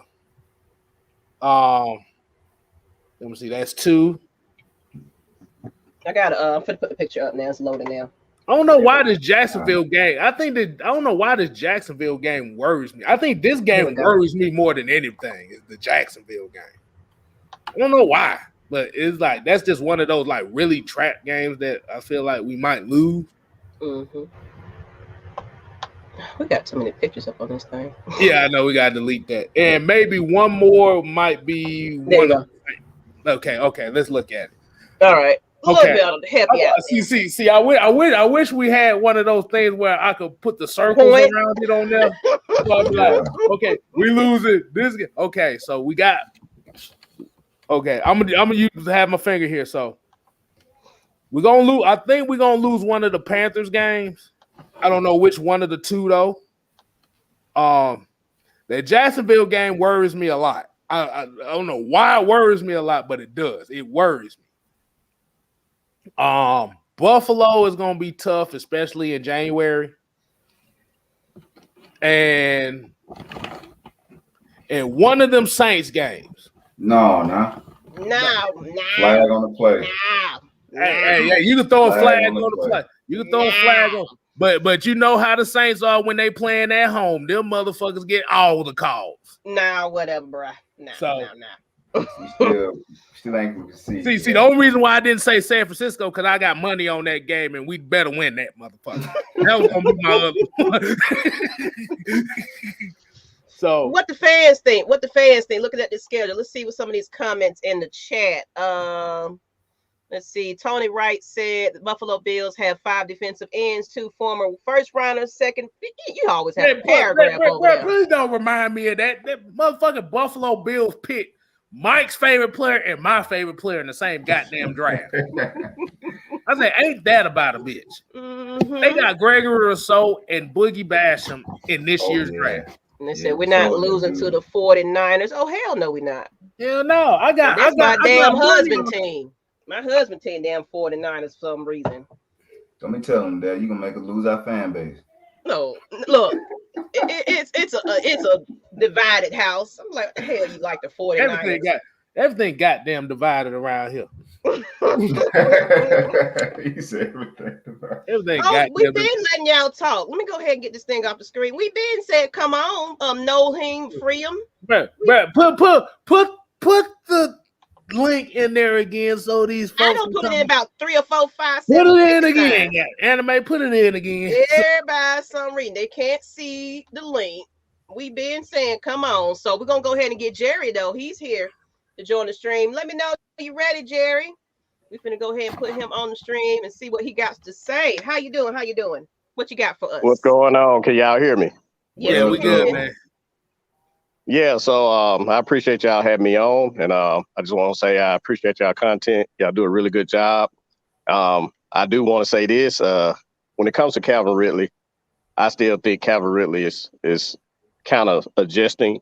And what I continue to remember is, even though he may not fit in his scheme, Arthur Smith did say that he was going to use the players to the best of their ability. So even though we're saying that Calvin Ridley has to step up, we also have to remember the coaching is still trying to figure out the best way to use the pieces that they have, because these aren't their guys.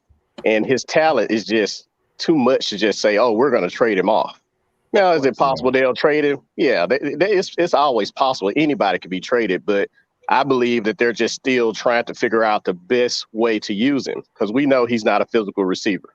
He's finesse. So give Arthur Smith time. He'll be able to figure out the best way to use all his talent. Same with Dean Pease. He don't have the guys he would probably be better suited for his defense, but these guys can fit if they can, do what they do as coaches and put them in the best position to succeed. Right. Yeah, we definitely agree with that. I mean, like I say, it's just that it's a lot of people that's like really shitting on Calvin Ridley, just saying like, okay, yeah, he's washed in his offense. Like I said, it's high. Like I said, I think it's just more, like you said, I think it's just more so the expectations. Remember, Julio's not here no more, so they're looking for Calvin Ridley to step into that Julio role. Yeah, and that could be a lot of pressure. If you're talking about number one in a team where everybody in the city of Atlanta is trying to keep an eye on it, they already don't want Matt Ryan there. I just kind of feel like it's a lot riding on it, and the coaches have pretty much said, if you thought they were going to tank, you hired the wrong guys. So that tells you that they're trying to win now. So they still have to figure out the best way to use what they have on the roster. Absolutely. And Calvin Ridley is here for another year. So if they did trade him, it may would have to be during they could trade him this year if they did want to trade him, but they did pick up his 5th-year option. So technically he would have another year if they didn't trade him. Okay. Yeah, that is true. That is true. So I said expectations are just high. Yeah, I mean. Yeah, that's basically what it is. Think about it. You being the top person, that's gonna be a lot. That's gonna be a lot to put on you. Oh yeah. And with Kyle Pitts having a big game, and Cordero Patterson is doing his thing, I do believe that would help Calvin Ridley, so it won't actually be like, oh, we are waiting on him to be Julio Jones. He's not Julio Jones. You know what I'm saying? He's Calvin Ridley. So like I say, he's not a physical guy.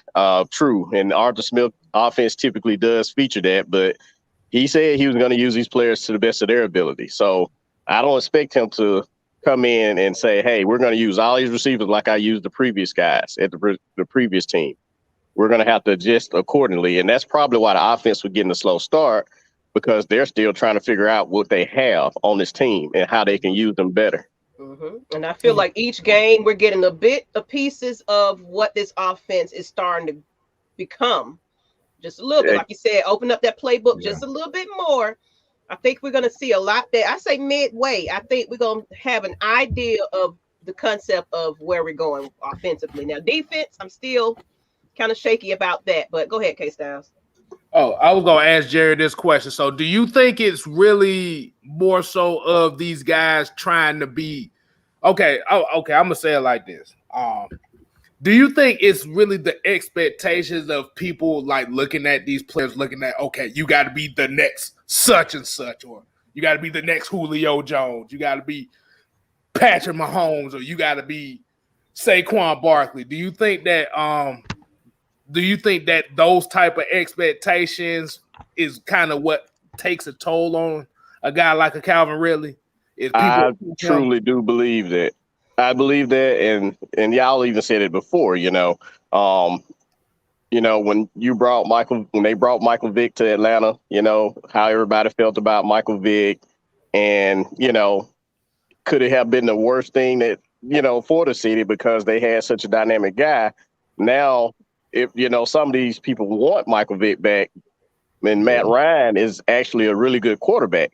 But he's Matt Ryan. He's not meant to be Michael Vick. Every player is good for what they do.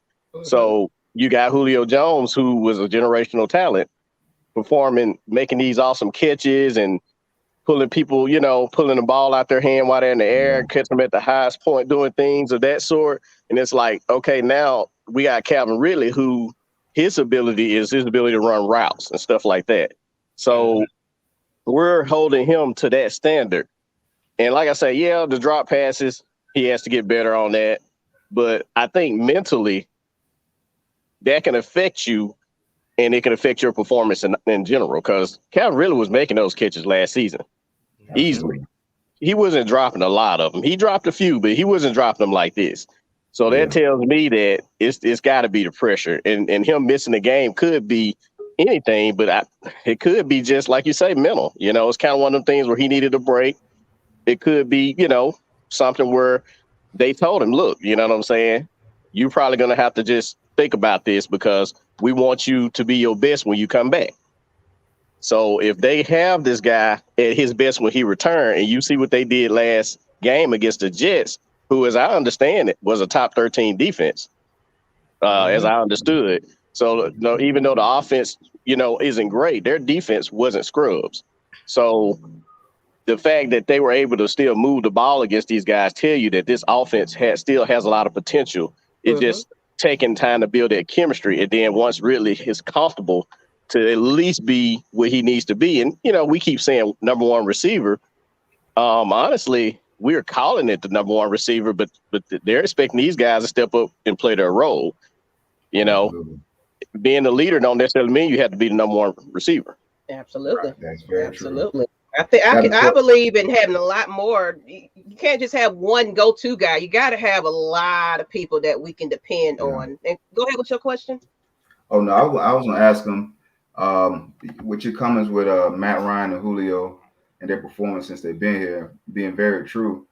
Do you think that maybe has made our fan base and people around the organization spoiled, where the last 14 years we've been accustomed to being a competitive team or having a quarterback that performs above, you know, one of the top 7 quarterbacks in the league, maybe, you know what I mean? Wide receiver is one of the best wide receivers in the league for the, you know, having that gluttony of talent and performance just consistently, and it makes it look easy. Do you think maybe that's that maybe we're spoiled? Maybe we just expect, you know, that's what we expect now. We got our nose turned up, you know? Yeah, we're looking at our previous the standard that those guys set, and now that's what we're expecting from, you know, newer guys to go be coming in. So if we don't watch that, and when they do bring in, you know, they start building the team from the trenches, as K-Style said, and when they start bringing in this young quarterback, you're gonna be very disappointed, because it's gonna take them some time to adjust. You know, it's rare you see them. Every so often you'll have a guy like, you know, Justin Herbert.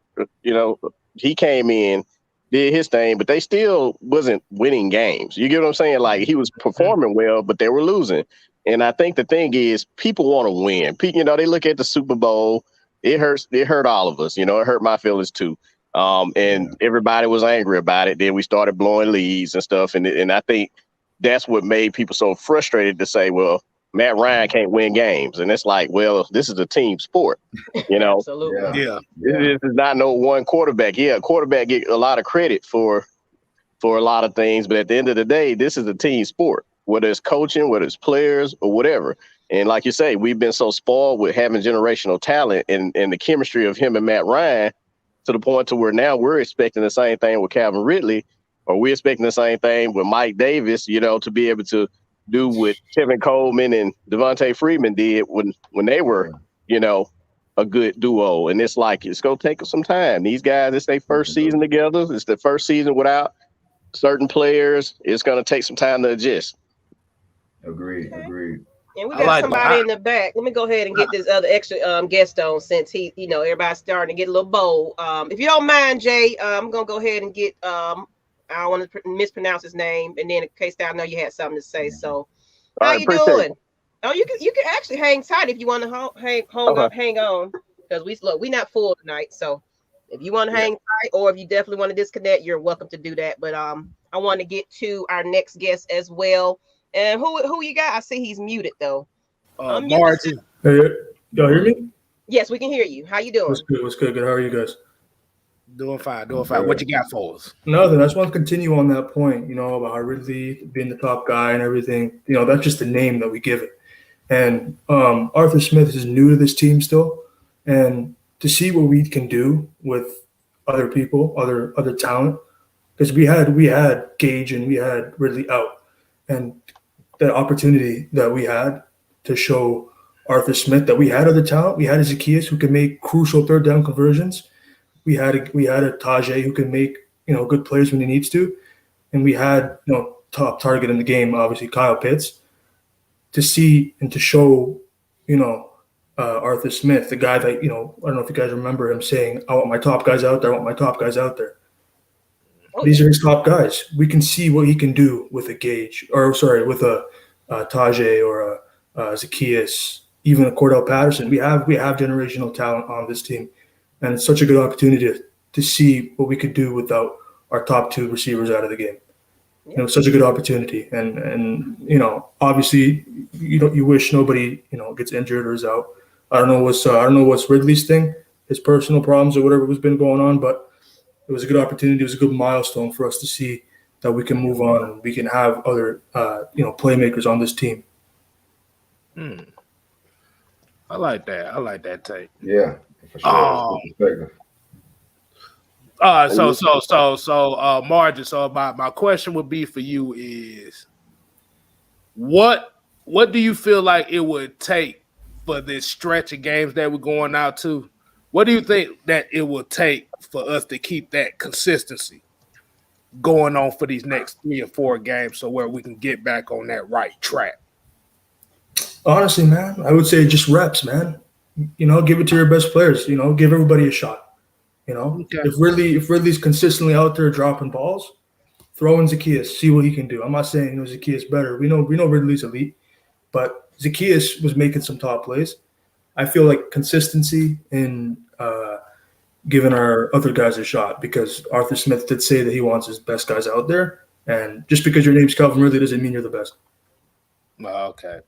Right, because we've seen like I said, we've seen receivers that were considered I ain't even gonna say receiver. We've seen players that were considered great in their positions, but then when it came to different schemes or they go to different teams, and it's now all of a sudden that same guy that you he did good here. He ain't shit here. Yeah. That's why they call it a team sport. Everybody, we're one person's weak. The other, somebody else has a strength, and you put it together and put a product on the field. Yeah. I think what the issue is that a lot of people don't realize that a lot of these players that come into this league, no matter what position they are, outside of kickers and punters and long snappers, are system guys. You got to fit a system. Yeah. Could I will use an example. And I got this question earlier about Patrick Mahomes and the Falcons. Would you really trust Dirk Cutter with Patrick Mahomes? Man, he burned Patrick Mahomes out before he even gets to the first 4 years, throwing the ball deep every play. Would you trust Would you trust Lamar Jackson with Dirk Cutter? You see what he did with Jameis Winston. Yeah. Yeah. Oh yeah. Odell Beckham Jr. Yeah, I had to throw his name in there because everybody said Cleveland was gonna be one of these up and coming teams with OBJ on the team, and you got Nick Chubb and Kareem Hunt back there, and ain't nobody catching no passes like that. Yeah, that's true. And they already talking about trading him. So I'm gonna pose another question to y'all. Some little thought provoking. So since everybody talking about receiver, that's been the topic of the discussion tonight for the most part, number one receiver. We, for the past 12 years, about 11, 12 years, we've had one of the best, arguably the best wide receiver in the game. And what have we won? What do we have to show for it? What do we have to show for having one of the best receivers in the game? So that is okay, why does it matter if really may not be a number one or may not be performing as we want? Why should we go get OBJ? Why should we keep adding to that when obviously, even like the Patriots, which K Styles alluded to earlier, they won. Actually, I think it was Maggie. My bad, catch out. But either way, but the Patriots won with a plethora of receivers. They had people that was dinking and dunking too. They had it was orchestrated. They had a deep man. They had somebody to take the top off the defense. They had a possession receiver. They had somebody for different. They had different strengths, and they all worked together in unison and made the offensive system work. And so, at the end of the day, I think we got to put our resources somewhere, whether it's on defense, the trenches on deep, wherever we put them. But I think receiver is, as long as we get some people that's competent and they have a niche, whatever their niche is, and they can fulfill that role, that's all we really need. I don't think we need somebody to check every box. We had that, and look, where did they get us? Yeah. I gotta hit that up. But he asked a damn good question. Okay, so when we look at top receivers of all time, yeah, who I'm just put this in perspective. Who is y'all top 5 receivers of all time? Gotta go Randy Moss, Jerry. Ooh. Let's see, you put T.O. up there. You got Tim Brown. You got. See, There's a lot of them. There's a lot of them. But basically, what Marquise is saying is the wide receiver position is such a dependent position. Remember, the wide receiver can't do shit if the quarterback ain't throwing him the ball. Right. Yeah, that does matter. Yep. So does it really matter if you have that generational wide receiver when you could put your money toward, and this is the Patriots model. I'm gonna use the Patriots model here. This is what they've been doing for 20 years. What they normally do is they build their trenches up on both sides of the ball. You want wide receivers that can, like he just said, like Marquise just said, that fit a role. You got your deep threat. You got your possession receiver. You got your guy that can read, that can exploit zones. Boom, boom, boom, boom, boom. You got your running back that can catch pass out the backfield. You got your running back that can get you 3 yards. But the main consistent thing that they always had was they made sure those trenches was taken care of. Yeah. Oh, yeah, because if the quarterback can't, have any time to look downfield, then you're one-dimensional now. All you can do is run the ball. Yep. Mm-hmm. And the teams know what you're going to do, so they're going to stack the line. Yep. Right. And that's something that everybody knew about the Falcons. They already knew what we was coming with. And look what Marquise Chicheri said right here. Rice, Moss, T.O., Fitzgerald, Julio Jones. What's the common denominator out of those 5 right there? Jerry Rice, the only one that got a ring. True. That's it. And it ain't looking too good for Julio right about now. He can't even stay on the field.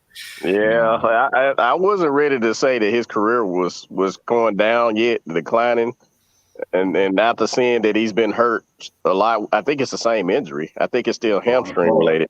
Mm-hmm. It's kind of got me wondering if at this point maybe he's maybe a guy that they can use occasionally, like maybe if they need a first down or something like that. Because he's hurt a lot, and it's kind of like the cost and everything with him. You're not going to get no value out of that, and they took the cap space on that. So it's like, will they be able to get to the playoffs if their receivers out? Then the other receivers hurt too. I think AJ Brown. Mm-hmm. So yeah, that's an issue for them. But on our end, I kind of feel like our receivers are good. They make plays when they need to. Yeah, they've had some drop passes and stuff. This team is still trying to, adjust to the role that they're playing under a new regime. And like he was saying, true. Whenever they're not having their best game, you could always just give someone else, Darby or, any of those younger guys in and give them a chance. Maybe they'll have a great game, Yeah, so I kind of give them the reps if the other receivers that's not having their best game. And it's not to hurt their confidence. You still play them throughout the game. It's just that, you start kind of lowering the reps and giving more to the other players to kind of take the pressure off. And you got to look at the wear and tear of a wide receiver as well. Kind of look at Julio. Let's go right back to that. It's really it can be physically tasking on wide receivers, honestly, because they are everybody's, they want that big wide receiver, Yeah. they want, it's so it's like, I don't know, like you said, kind of use Julio here and there, and it might be the same, for Ridley. It was like, let's not make it where he's double teamed and everything else. It needs to be where we utilize all the guys that we got right about now, and just to kind of even it on out. Let's see. And Mark, let's see what else we got. I'm gonna look at some of these chats because we getting ready to go ahead and close it out. What you think, K Styles? Yeah, might well go ahead and close it out. Like I said, this has actually been a very good show today. I was surprisingly the 0 and 17. Because Maggie's here. No, that's because the 0 and 17 crowd ain't show up today, which I was very shocked about that.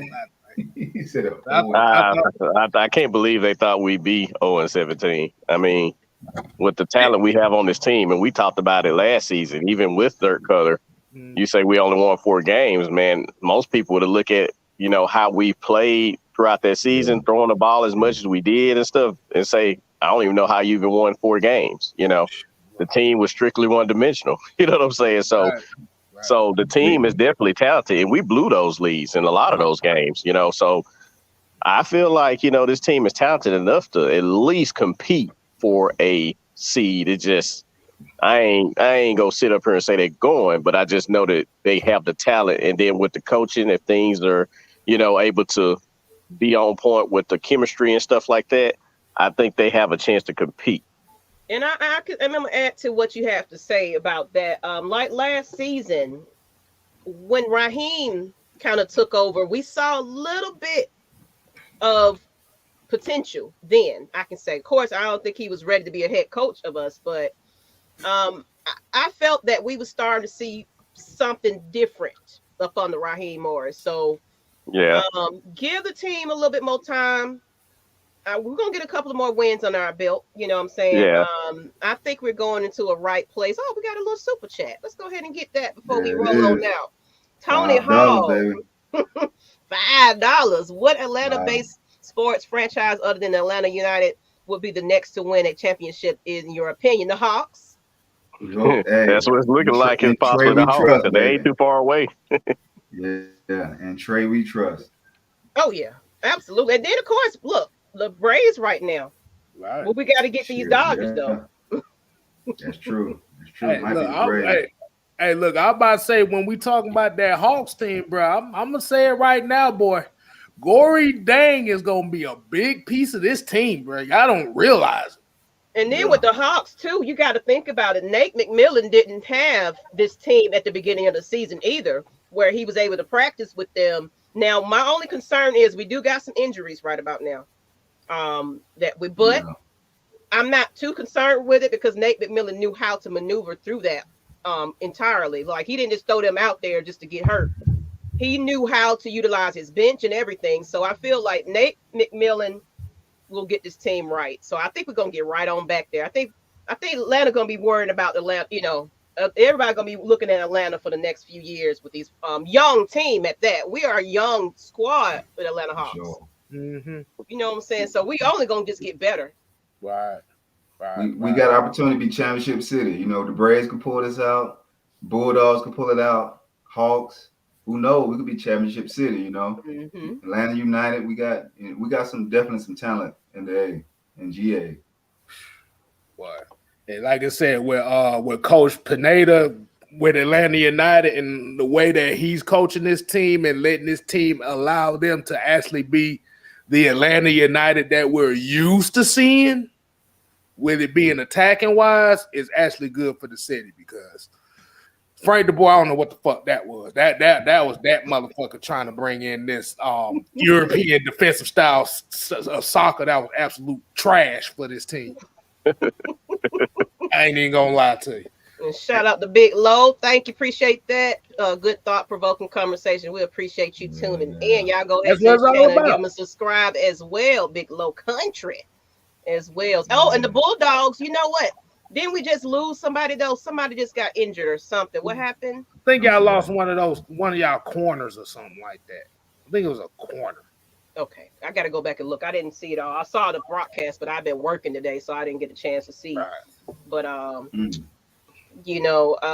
let's see what we got.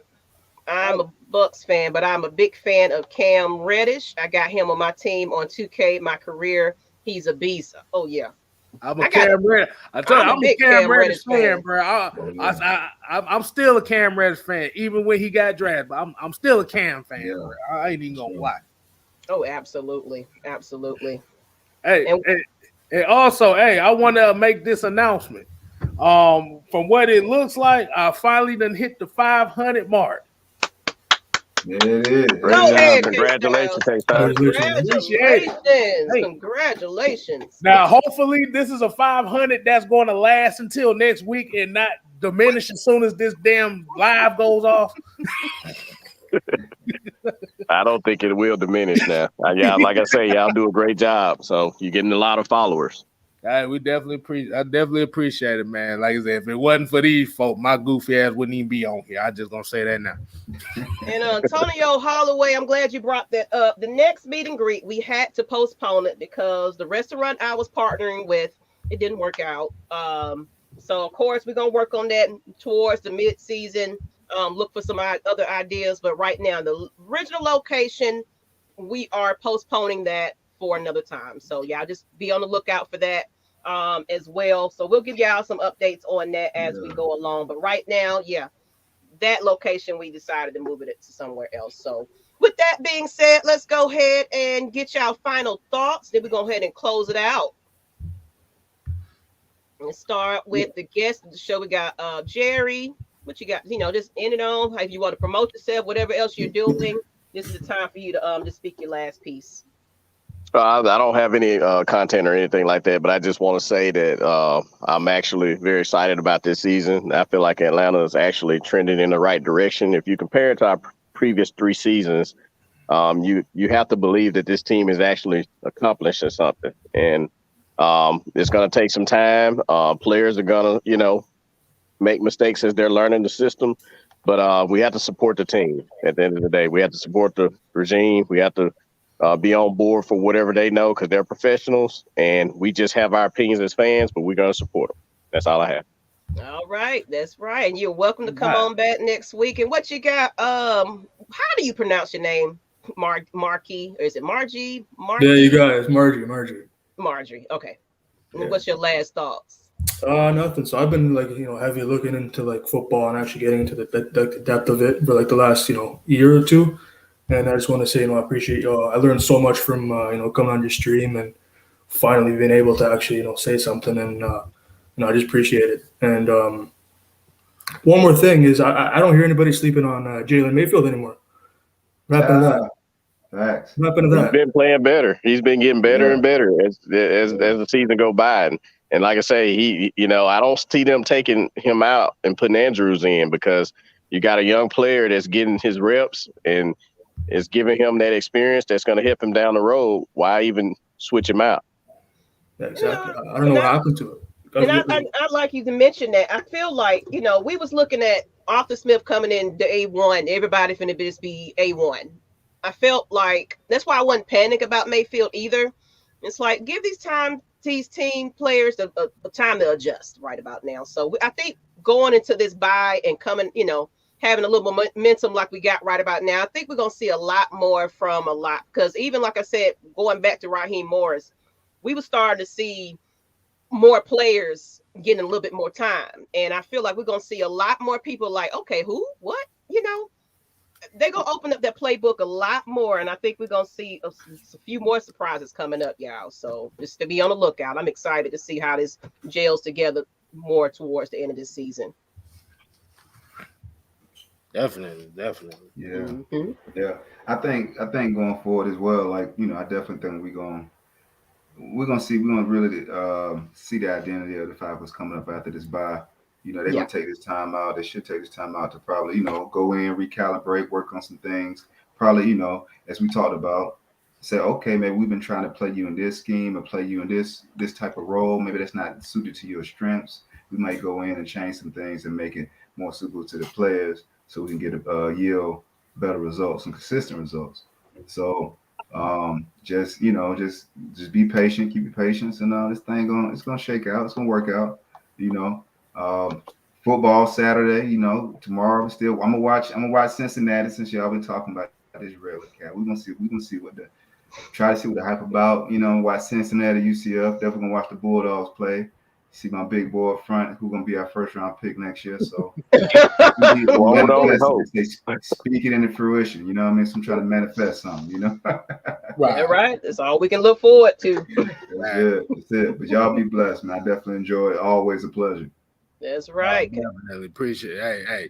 Like I said, appreciate everybody tuning in tonight. Like I said, appreciate Margie. I appreciate Jerry, Marquise for showing up. Also, Maurice earlier as well. Tell Sports and Gaming for showing up. Like I said, giving this conversation. Like I said, this is just one of those things that we definitely encourage as far as conversation. But it's always about the respect factor behind it, too. We got to respect each other. And we don't have to put down each other's opinions. Like I said, everybody doesn't have to be right. Everybody doesn't have to be wrong. But at the end of the day, just like I said, you just got to come with the same respect. What they always say, do unto others as they have done unto you. You come in here with the bullshit, we going to give you bullshit. But definitely, like I said, appreciate the fans, the people in the chat tonight. Like I said, y'all make sure y'all continue to support Atlanta Falcon Nation, your boy 6-Man K Styles, Miss Maggie T, Sultry Seconds. I'm going to be on there cutting up a damn fool over there too. And like I said, we just like having fun, man. This is what it's all about. This is what Friday Night Madness is about. This is just about the conversation. It's about fun. It's about getting the mental right. See what everybody is thinking, because at the end of the day, we all football fans. That's right. That's right. Yep. On that note, let's go ahead and give y'all Friday night back. You know what I'm saying? Red Clay Sports is not tomorrow. They're taking a hiatus. Everybody is, it's the bye week. So, you already know everybody's taking a little vacation. So we'll be back full and next Saturday. But and of course Sunday we don't have no post game. So y'all probably won't see us unless there's some breaking news, because right now they're still trying out players and everything, trying to address this secondary at this point and make some additional moves in this bye week. So, of course, if we have some news and updates, we'll come out with you. But other than that, that's all we got, y'all. You know what I'm saying? And appreciate you guys tuning in. Like you said, hit up Atlanta Falcons Nation, get us a subscribe so we can get to 2K. We're almost there. We're at 1,800 right about now. We appreciate you guys. As well as Miss Maggie T, MS Maggie T. I'm at 600 at this point. I've been kind of off and on lately, but I'm back in full effect right about now. So appreciate y'all. And we out, people. Let's go. Peace.